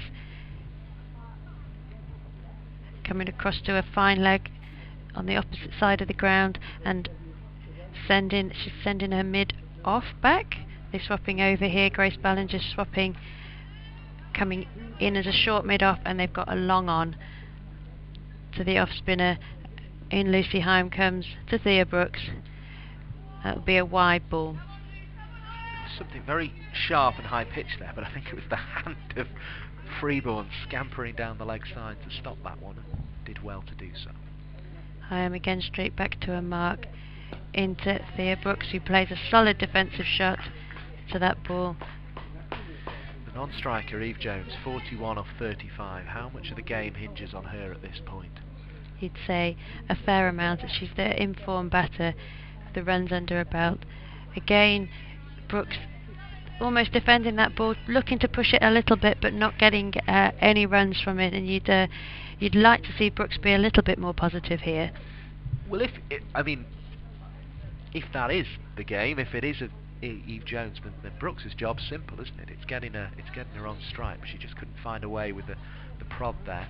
Graves making the breakthrough with her first delivery of the game into the side for the Charlotte Edwards Cup games after the resumption, and trying to make her opportunity count. This is hit lovely over the top, one bounce, 4 runs. Well, Eve Jones is in sparkling form at the moment, and that shot absolutely summed it up. 45 off 36. Every time she walks to the wicket, she just looks in complete charge, and she's taken that form from last year's Rachel Hayhoe Flynn Trophy through this year's, into the Charlotte Edwards Cup, right through the 100, competed with the international players, and she's looking now to get the Sparks into one of the top 2 positions to qualify from this group. Takes a single to follow up the boundary. Good cricket from Eve Jones. Yeah, that was that excellent extra cover drive that we've seen on the other side of the pitch, and that was the first one that's come towards our commentary box here, but it's lovely to see the shape that she gets in and the power that she gets behind that ball. It's the first one we could have got the camera out and really snapped a nice sort of image. We were right through that sort of extra cover gap where she hit it towards these supporters, many of them in their Birmingham Phoenix, very distinctive orange kit down there. They enjoyed that stroke. Dot ball, 82 for 3 the score. 55 more needed to win. Brooks on strike. Can she get her captain back on strike? She can do better than that. She can find the boundary, can she? Whoa, has that gone? Yes, just. Well, it was a valiant effort out there. It was Lucy Hyam who's bowling at the other end. She put everything in. She'd actually done all the hard work, and then the ball almost just seemed to roll over one more time and into the rope. And yeah, just trickled off her hand there. She was unlucky. She did really well to get round and get something on that, but didn't quite manage to stop it. 51 to win, 86 for 3 with the 4, and they'll add a single to it with 1 round the corner. Eve Jones alert and scampering through. That's better from Thea Brooks, following a captain's example. Boundary 1, and that's what really starts taking chunks out of totals. 87 for 3. 50 more required. Here's Yvonne Graves. Couple of steps in. Bowls short of a length. Chopped by Jones, but finds Claridge. Dot ball to finish the over, but a productive over for the Sparks. The 4s followed by the 1s, bringing the runs on that occasion. 87 for 3. We have had 12 overs. Yeah, you'd have to say the Sparks are starting to look on top in this game now. So both Thea and Eve playing some lovely cover drives in that last over for those couple of boundaries. And let's hope that Brooks can now start to rotate the strike and take her opportunities from this end. She struggled a little bit with Hyam's bowling in the last over, but hopefully those shots will give her some confidence. 92 for 2, the comparison with the Lightning innings. So Hyam into Brooks, who goes back across her crease. There's a nice sort of sweep shot to backward square, but just for the 1 run, it comes back into Freeborn behind the stumps nicely. But at least she's rotated that strike, got Eve back on strike now to Hyam, and the field changes for the left-hander. So we wait for Hyam, who's tossing the ball up, getting that spin in her hand into the crease. Eve Jones just working it backward, but no run. Score. Elsewhere, we have, I'll let you bring your score here. So it's 88 for 3, so they need 49 to win. Hyam in. Eve Jones again, solid defence there. It's a good ball by Lucy Hyam, and I think Eve Jones just didn't want to take a risk. Sparks need 87 more from 7 overs. They are on 81 for Eve Jones 5. rocks back to the offside. A little bit of a fumble in the field, but it won't be costly as it goes for 1 run. Diamonds set 111 for the Western Storm to win. They need 48 more from 8 overs, so a more commanding position, needing around about 1 a ball. So Hyam into Thea Brooks. She goes nicely down the ground. It's just a single to Grace Ballinger, who throws it in underarm back to Hyam. And the Sunrisers, 44 required from 7 overs in their game. That 81 for 1. A little bit shorter from Hyam there. Brooks trying to work it into the onside, but straight to the fielder, who throws it back to Hyam to end the over. And the score is 89 for 3 and 7 overs remaining, 48 to win for the Sparks. That's against the Thunder, who set 125 to win. And Cordelia Griffith is approaching her half century. She's on 49 against a team that in many ways she was playing for in the 100. She was a Manchester original, was Cordelia Griffith. Didn't get a massive look in. She was used mainly, I think, actually for her superb fielding, but she's proven herself with a bat in that game. Here comes Yvonne Graves to bowl from the New Road end. Played down the ground, 1 to the total, 47 to win, 90 for 3. Jones to the non-strikers end, so different challenge now for Thea Brooks. She's got 5 balls to face here. Her captain at the non-strikers on 48 from 42. Yvonne Graves bowls. It's hit down the ground. There's a roar of shot from the Sparks players in the pavilion. Bounces once to Harmer, 1 taken, 91 for 3. She did well, Harmer, there to stay inside the rope. That was hit quite hard at her, and she took a step back, but thankfully it wasn't a big enough step to take her over the boundary rope. It's almost one of those with you step back with trepidation, hoping you won't step on the rope. This is over extra cover by Eve Jones, 6 this time. Brilliant shot, absolutely fantastic from Eve Jones, and it brings up her 50 in emphatic fashion. She is the key to this game for the Sparks. Her fans applaud her. 97 for 3. Eve Jones moves on to 54 from 43 balls, and that was a really classy stroke. Yeah, that's just even one better than those excellent cover drives for 4. She's just put a little bit more on it. It's gone over the top of the field, and it's cleared the rope for 6. It was a brilliant shot by Eve Jones there. She's done it from the bowling from the Diglas end. She now does it from the bowling from the New Road end, which continues with Yvonne Graves. And Jones just cuts this time away into the offside, and as she did in the previous over, follows up a boundary with a single. Valuable indeed. 98 for 3. The Sparks starting to approach a position of control here, but it relies very heavily on Eve Jones. Graves to Brooks, who has to improvise in the end. She'd come down the track and then all of a sudden was left reaching and just trying to steer the ball, almost like a coach giving slip catching practice. Obviously no slips in at the moment. Backward point, cover on the boundary, extra cover, and mid off on the offside. Brooks goes through the leg side and finds Harmer at long gone. Single taken.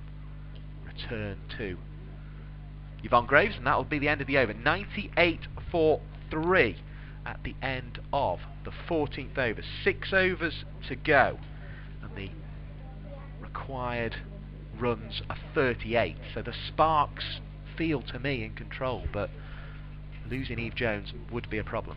Yeah, I mean, I think that's the only issue really at the moment, is what's to come after if Eve doesn't see them through here. But I think she'll be determined to do that. I think she's very much in form. She's played some lovely shots, and she doesn't have to rush here to get to this total, so she can just take her time, pick the right balls to play, and hopefully see them over the line.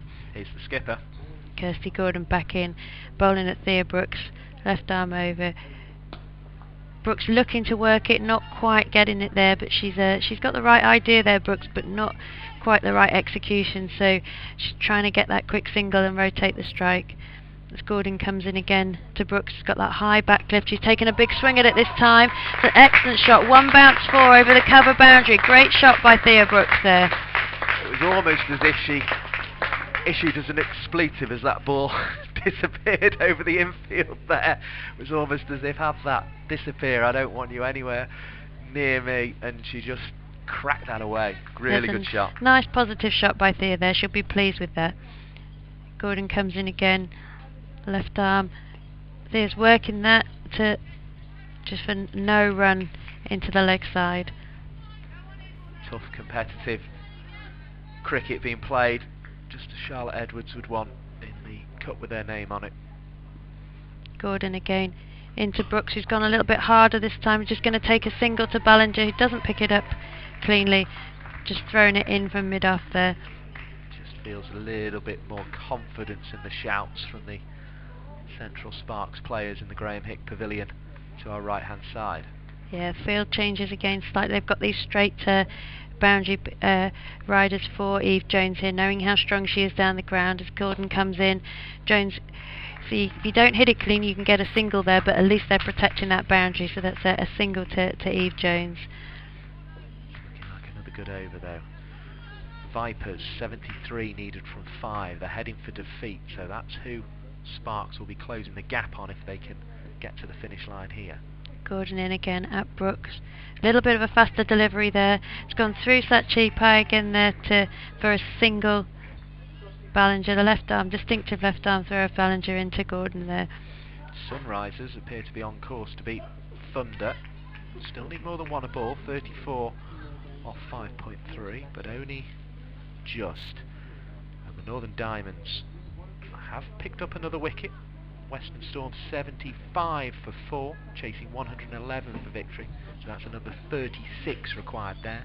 Reminder, England won the test match by an innings and 76 runs this morning, which set up very nicely an afternoon of Charlotte Edwards Cup cricket. Yeah, and Sparks on 106 for 3 here, need 31 off 30 balls to win this game. You'd hope that with Eve and Thea remaining at the crease that should be a very reachable target. Well, that's the thing. It almost feels as if Thea Brooks can play a little bit within her shell and just knock the ball around and see where Eve Jones gets her. But then if a new batter does have to come in, then she will be able to just sort of take that leading role, because she's set at the crease too now with 16 from 19.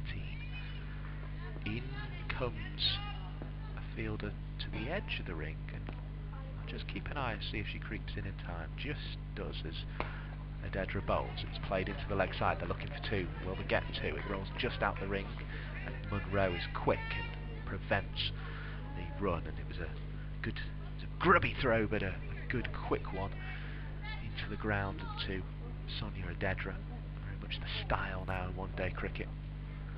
She covered a lot of ground there, and then the throw perhaps wasn't as accurate as she'd like, but it did put them off the 2 and keep Eve Jones on strike here.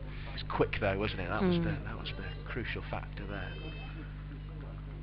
Cut off is 560, which I don't think will be bothering us at 5 to 5 here, with 4 and a bit overs to go.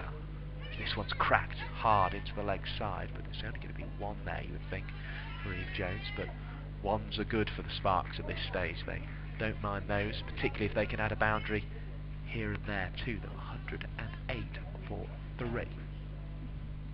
Yeah, Lucy Hyam again covering some ground over there. She's a good little fielder. So she's quite low to the ground. She gets down nicely to the ball and throws that in really well. Here comes Adedra bowling. This one's driven, not particularly cleanly in the end by Brooks. Got a good connection with it, but it just didn't feel a clean connection somehow. The cathedral in the distance with that carved light brown brickwork, just almost as if it's sedately watching on as Adedra bowls. Big swing outside the off stump, no connection there from Brooks, who just walks off to square leg to have a little word with herself. Good smattering of spectators around New Road here, a couple in front of the hotel away to our left, and below the score box, more at the Diglas end, and here too where we're sat at the New Road end. occasionally noisy pigeon above us as Odedra makes her way in. Bowls. It's full. It's well played actually in the end by Brooks, because she was looking for something more expansive and then managed to twiddle her back down on it. 108 for 3. 29 for victory. Can't help but think how that costly that catch from, or that drop from Kirsty Gordon is. She's still in that same position there to the right and left-hander, but thinking about whether, if Eve had been dismissed on that ball, how it may have been a different game. Would have made it 46 for 3 at that point, as this one goes through to Freeborn outside the off stump. Another dot ball by Odedra. Good bit of bowling that. 108 for 3. Yeah, that was way back. The fourth ball of the 6th over. We've just completed the 16th over, so we're 10 overs on, and the score is 108 for 3. So it's just costly crept indeed. over a runner ball, I think now. But again, I don't think there's any worrying things for the Sparks right now. But it's 108 for 3. Jones on 57 of 46 balls, and Brooks on 17 of 24. So 29 to win off these last 4 overs. 62 the price of the drop at this stage, in terms of the amount of runs that Jones has added with partners since it happened. Gordon will be hoping to make amends with the ball here as she comes into Eve Jones, who works it for a single with both long on and long off back. They're taking advantage of those singles when they only really need a runner ball. Brooks assesses her options. Gordon's on her way. Gordon into the right-handed Brooks. He's coming down the track. Oh, there's a sharp chance there, I would say. Straight back court and bowled. Kirsty Gordon's shaking her hands a little bit. There's 2 that have come at her really hard today, and she hasn't quite managed to keep hold of. That one, there was very little she could do about, I felt. It was low, it was hard, it actually probably would have hit the stumps had it not hit Gordon. Gordon back into Brooks here. So attempted sweep, but it's hit maybe her thigh pad and trickled away for 1 into the 3rd man area.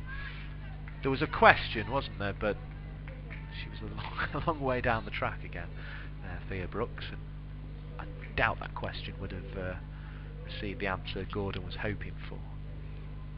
So Gordon back in the skipper Eve Jones sets herself, watching the ball onto her bat, slightly shorter. She's gone for a big shot, Jones, and it hasn't quite come off there, and it's just dropped into the wickets here and back to Kirsty Gordon. She tried to hit that very hard, very hard, but unfortunately didn't connect. We thought that would probably cleared that pavilion over there had she got in touch with it, but she didn't quite connect. And Gordon back into Jones, who tries a similar shot, goes back to Gordon for no run. So although there has been a potential drop, and there's been a few dot balls this over, so it's been a good over from Gordon so far. She comes back in to Eve Jones as the bells toll in the background. Jones has gone big. Is this going to go all the way? Someone's coming round to... Has it gone for 6? Yes, it's gone straight back over the bowler's head for 6. It's a great shot by Eve Jones. It's dissected between long on and long off there and gone just over the boundary for 6. So that got them out of jail a little bit at the end of that over with a few dot balls and then that 6 to finish.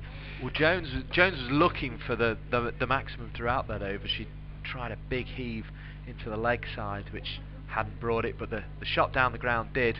Odedra was almost running along the boundary rope as if it was a tightrope there to try and stay the right side of it, but the ball, unfortunately for her, dropped the other side. So 21 needed now of 24 deliveries, of 18 deliveries in fact.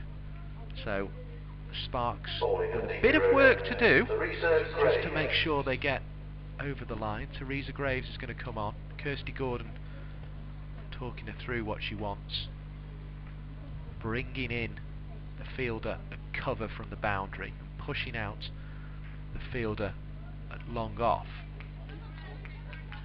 Still an extra cover, there's still a backward point in the ring, there's still a short third. Here comes Graves, bowls, and it's hit down the ground. Now is this going to have enough? It's going to be caught by Harmer just inside the rope, and that feels big for Lightning. It puts the captain Eve Jones back on strike, but Brooks is out for 17 trying to hit the ball down the ground, trying to get her Here team Brooks. back ahead Caught by of Beth the Harmer. one-a-ball rate. Instead, they lose a ball. 21 still needed. Yeah. 116 for 4. So both Yvonne and Teresa wicket with their first ball today. Gwen and Davis was bowled off Yvonne's first ball, and Teresa has got a wicket of Brooks of her first ball then as well at deep long on. Brooks just didn't quite get enough on that. She had getting the right intent to go down the ground, but just didn't quite connect with it, and it didn't clear this rather short long boundary here. Harmer with the catch off Teresa Graves, and they're identical twins, I think we've been told ahead of this game, and they've done identical things with the ball. Yeah, although not identical actions, one being a spinner and one being a medium pacer, and we only saw one of them bat today as well, didn't we? We did. So they're not too similar. They're fairly similar. Luckily, they have different numbers on the backs of their shirts, which is always helpful. And strike, quite importantly here, Eve Jones has managed to get herself on strike, although Isabel Wong will be fencing it the other end if it comes to her. It's a decision to send Izzy Wong in here, because she approaches things in one way, it seems, and one way only, and that's to hit the ball over the rope. But she will fancy herself to clear these ropes from being quite in from the boundary here. Yeah, as much as we've seen at New Road, actually. Charlotte Edwards Cup cricket. Eve Jones on strike, who's had no trouble clearing them at all. 64 from 50, and wallops this one through the offside for 4. The applause rings out at New Road as the bell tolled for 5 o'clock moments ago, and that is a wonderful stroke from Eve Jones. 68 from 51. She looks the player in charge of this game at the moment. Kirsty Gordon, the competitor that she is, the captain of the Lightning, will try and wrestle it back from her, but 17 now to win of 16 deliveries. Yeah, that you don't think there's anybody in the game at the moment that you see plays that shot any better than Eve Jones. She's played it in the 100, and she's played it really, really well here today. So waits again, and here comes Graves. Around the wicket, into the onside. Jones following up the boundary with a single. It brings Izzy Wong onto strike. 121 for 4. 15 deliveries left in the game. 16 runs required to win. I feel like we could be in danger here, Mike, if she gets hold of this here. We're at long on. And now, most people would approach 16 off 15 with a I'll just knock it to the fielder on the boundary and take my one each time. Let's see what Izzy Wong does. Here comes Graves, right arm over the wicket. Wong hits it hard into the offside, and hits it so hard to Kirsty Gordon on the back of the ring that there's no option of a single. She almost hit that too well there, didn't she? 14 balls, still 16 required. Here comes Graves. Wong chops it down and into the pitch and back to the bowler. Another dot ball. 13 balls to go. 16 required for victory.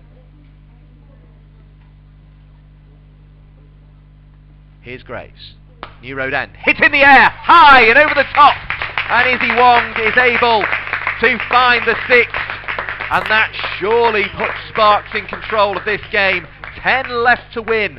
127 for 4 the score moves to. And Izzy Wong, we said there's only be one way she approaches it. 2 dot balls were not what she was after. The 6 certainly was. 10 to win from 12 deliveries. Sarah, again, this looks as if it's heading in Sparks' favour. Oh yes, I think Izzy Wong coming in this high up the order is a positive move from this point of view, that she can get them over the line relatively quickly, but she's also proven with that first shot she played it nicely into the offside, that she potentially has got a little bit of patience there as well. And Adedra brings herself on the other end now, and there's 2 overs remaining, and she's bowling to Eve Jones. Adedra running in over the wicket. Eve's taken a nice smash. It's gone to deep mid off though, thrown it in straight back to the bowler for a single. So this brings Isabel Wong on strike, sending the debutant Ella Claridge out to the boundary here for 9 off 11 required. As Lightning assess their options. So the field is perfectly set for the way we know that Izzy Wong can play here, but there's also other options for her. There's always a single to have at this time. So with that many runs required, she could look to just work the single, but I'm not sure that's the way that she knows how to play. As Adedra comes into Wong, takes a swing. Well, it is a single, but I think it might have been off her toe the way that she's jogging to the other end there. Definitely hit her somewhere. It's gone for a leg by, and it's 10 required. 8 required off 10 deliveries.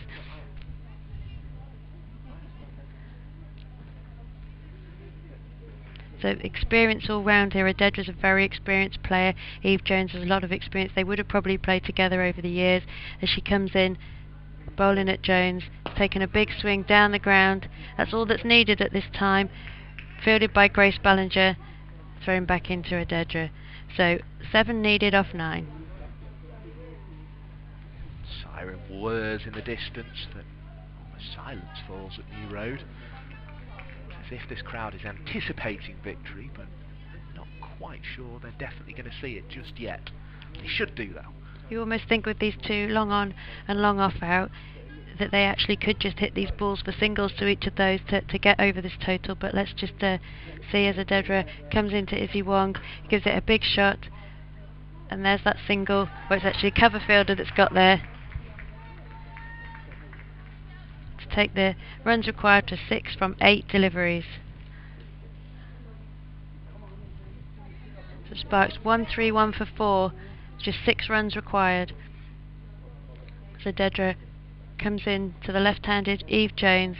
She's trying to scoop here. She's going to get it through. Oh, and she's caught! And she's out. That's caught by Yvonne Graves at short fine leg, and maybe that wasn't the shot to play. She thought she'd get something on it. It's a very similar dismissal to Lucy Hyam, you'd say, in the first innings, being caught out behind, but it's an excellent innings by the skipper there. Eve Jones caught for 71 off 55 balls. Well, she's out with an over to spare, but she knew there if she found the boundary, that was game done, and that's what she went for. It was via a different method to the one she'd been using for most of the innings, and it ultimately brings her a downfall. So 6 required off 7 balls. Yeah, it's the first time she's tried something like that in the innings behind the wicket, and it seems almost a strange time to try it when you need less than a run a ball and you're looking very comfy playing down the ground. But she did try something different, and you can't take that away from her, and it was an excellent innings before that point. This brings Emily Arlott to the crease. The opening bowling attack now at the crease, trying to bring them home with the bat. Adedra's got 1 ball left of her spell here. She scores 131 for 5, 6 to win off 7 balls. As Adedra comes into the right-handed Arlott, and she's bowled her first ball. It's a great ball from Adedra. You'd say it's a bit of a Yorker, and she's got a bowled first ball off stump out of the bail's off, and Arlott's walking back. I think she maybe got hit by with a a bail. Yeah. She's out either way, but Arlott's maybe going to require a little bit of treatment here. She's certainly not happy. Hopefully it's not got her anywhere like the eye or something like that. That's always the danger with bails. It seems bizarre that it could have. It does look as if it might have got her in the eye here, which is not good at all. The team doctor is out there escorting Arlott off the pitch. Got to be very, very careful in this situation. She seems okay. Yeah, it's hit the base of the stump, and the bail's almost flown directly up, and it must have hit her in the eye. It's almost it almost defies physics how it could go in that direction, really. But it's clearly caught at Emily Arlott, who is out. Importantly, 6 to win off 6 balls now. So Chloe Hill comes on strike. Well, she's not on strike, so she'll be at the non-strikers end, which leaves Izzy Wong facing, and Grace Ballinger is coming in to bowl the last ball. This is this is old-time rivalry here. This is the 2 opening bowlers from my Warwickshire under-18s from back in the day. Up at the start of the day. Well, it's on now. So these two would have Ballinger known v. each other from when they were 10 years old, and this is to win or lose the game. And Ballinger will be backing herself, as will Izzy Wong. They'll both be very confident that they can win this battle. It was interesting. Yvonne Graves was warming up fairly vigorously to try and give the captain the indicator that maybe she wanted the final over, but it's Ballinger who's got it. It's bowling to Wong. It's a good Yorker length ball. Wong picks up one. Chloe Hill will come on to strike. So what will Chloe Hill's plan be here? She's the new batter. She comes to the crease after the dismissals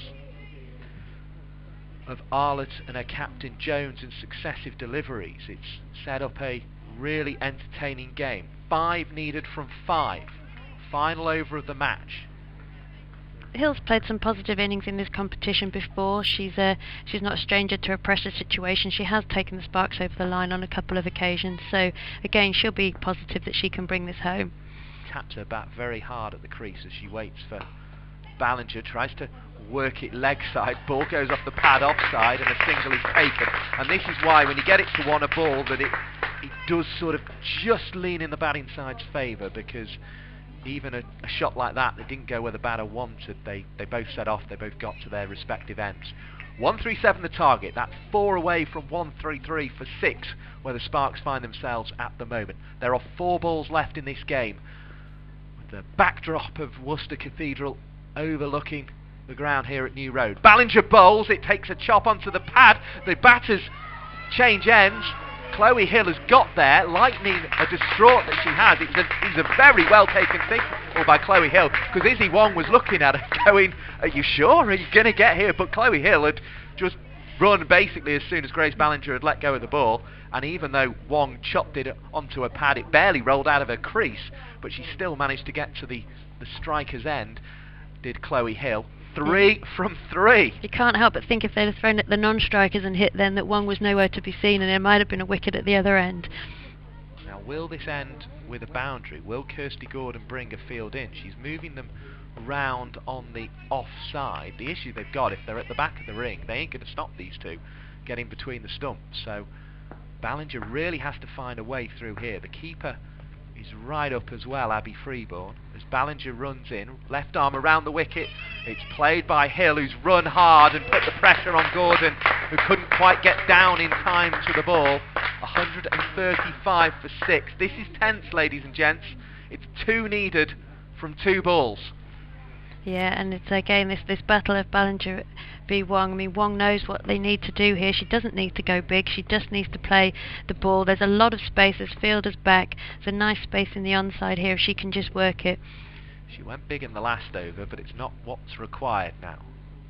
Usually with ball in hand we used to see an Izzy Wong. Can she win it with bat in hand? She has gone big down the ground. She's hit it for 4, and the cheer will tell you from the supporters that the Central Sparks have won this game with a 4 from the bat of Izzy Wong. They've chased down 137 to win, and they've done it in some style. 4 wickets is the margin of victory for the Sparks. They pick up 4 points from this game. Of course, they don't get the bonus point for winning at a run rate of more than 75%. They would have had to have chased it down in the 15th over for that, but they've got over the line in a very tight game. Big credit to the Lightning, missing their international stars today. They put on a real show and they made it very difficult today. But Izzy Wong, with the shaven hair, dyed pink now, has taken the helmet off. Can't help but think that she looks like similar to the Lightning girls now with their pink helmets and her pink hair. Can't actually see the very much difference, but she'll be pleased. She would have been nervous at that point of the game, and she'll be pleased that she managed to get them over the line. Well, it was a fantastic shot to win the game. It took great guts, great skill. They've been knocking it around for once, perhaps a little unconvincingly at times during that over.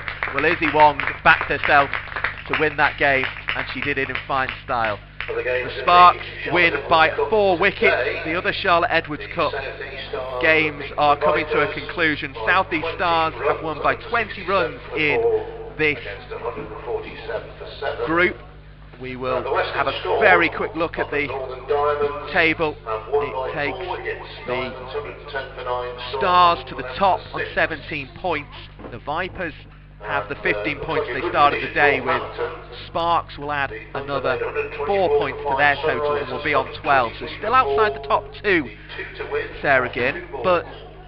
they're showing all the signs that they can get up there. They lost. They had a horror start, losing their first couple of games, but now they seem to be making their way through. As Izzy Wong comes over in front of us to be applauded by the Central Sparks fans, she gives them a fist bump. And what do you make of where the table's at then? Sparks on 12 points. It's just updated on the screen there. Yeah, I think the key thing here is that Sparks are on a winning roll, and they've won these last two, and there's still all to play for. This competition being sort of bisected by the 100 in the middle has made it difficult for any side to sort of get any continuity, and they've been playing with different people at different times, but actually the Sparks seem to have used that to their advantage, and although they haven't got their international players, as in Sarah Glenn and Amy Jones here, they still seem to be firing very much as a team. And I think the fact that someone like Eve Jones, who must be on the fringes of the international scenes now, but isn't quite there yet, but then she's still with her team and doing really well, is boding really well for the Sparks. Close finish as well for the Sunrisers and Thunder. They're in exactly the same position. 2 needed from 2 balls. Western Storm have won by 4 wickets. It's a fantastic day for the Central Sparks. They have won. The final blow came from the bat of Izzy Wong. But let's just run you through that final card. Eve Jones at the top of the list, making 71, was the real stay of the innings. She lost Marie Kelly in the first over, 17 for 1 the score there. A real positive start from the Sparks, but it got worse when Millie Home was out, 17 for 2 after the third ball of the second over. Then there was a big partnership, a 50 partnership between Davis and Jones. It took the score up to 67 before Davis was out, having a big heave against, let's get this right, it was Yvonne Graves she went after first. So Yvonne Graves with a wicket from the first ball of her spell. Brooks was the next to go, provided able assistance to Eve Jones with 17 runs, but she was caught by Harmer off the bowling of Teresa Graves with the first ball of the day from her. The two identical twins taking wickets with their first ball. Arlott was then out after seeing her skipper Eve Jones dismissed, caught by Yvonne Graves off the bowling of Sonia Adedra for 71. Arlott got nastily hit with a bail actually in the eye after being bowled by Adedra the very next ball. That added a bit of tension to the equation, but it was Izzy Wong who held her nerve and saw the Sparks over the line. 30 not out from 8 balls, including a 6 and a 4. Chloe Hill was not out with an important 2 at the other end, just taking charge of situations with running between the wickets at times to ensure that they were trickling towards the total. But it was Izzy Wong who ensured that they won the game with a ball to spare, chasing down 137 for victory and finishing on 139 for 6. That means the Central Sparks win this game by 4 wickets. We will just check in if we've got a tie between Sunrisers and Thunder. So what a day that has been in the Charlotte Edwards Cup. A match tie between the Sunrisers and Thunder. A 4-wicket win for the Central Sparks. South East Stars winning by 20 runs. Western Storm by 4 wickets. And we can do it all again on Bank Holiday Monday. We've got a real treat for you. We've got Isabel Duncan and Samara Afzal taking care of the Central Sparks stream. We look forward to seeing you then. But Central Sparks have won by 4 wickets.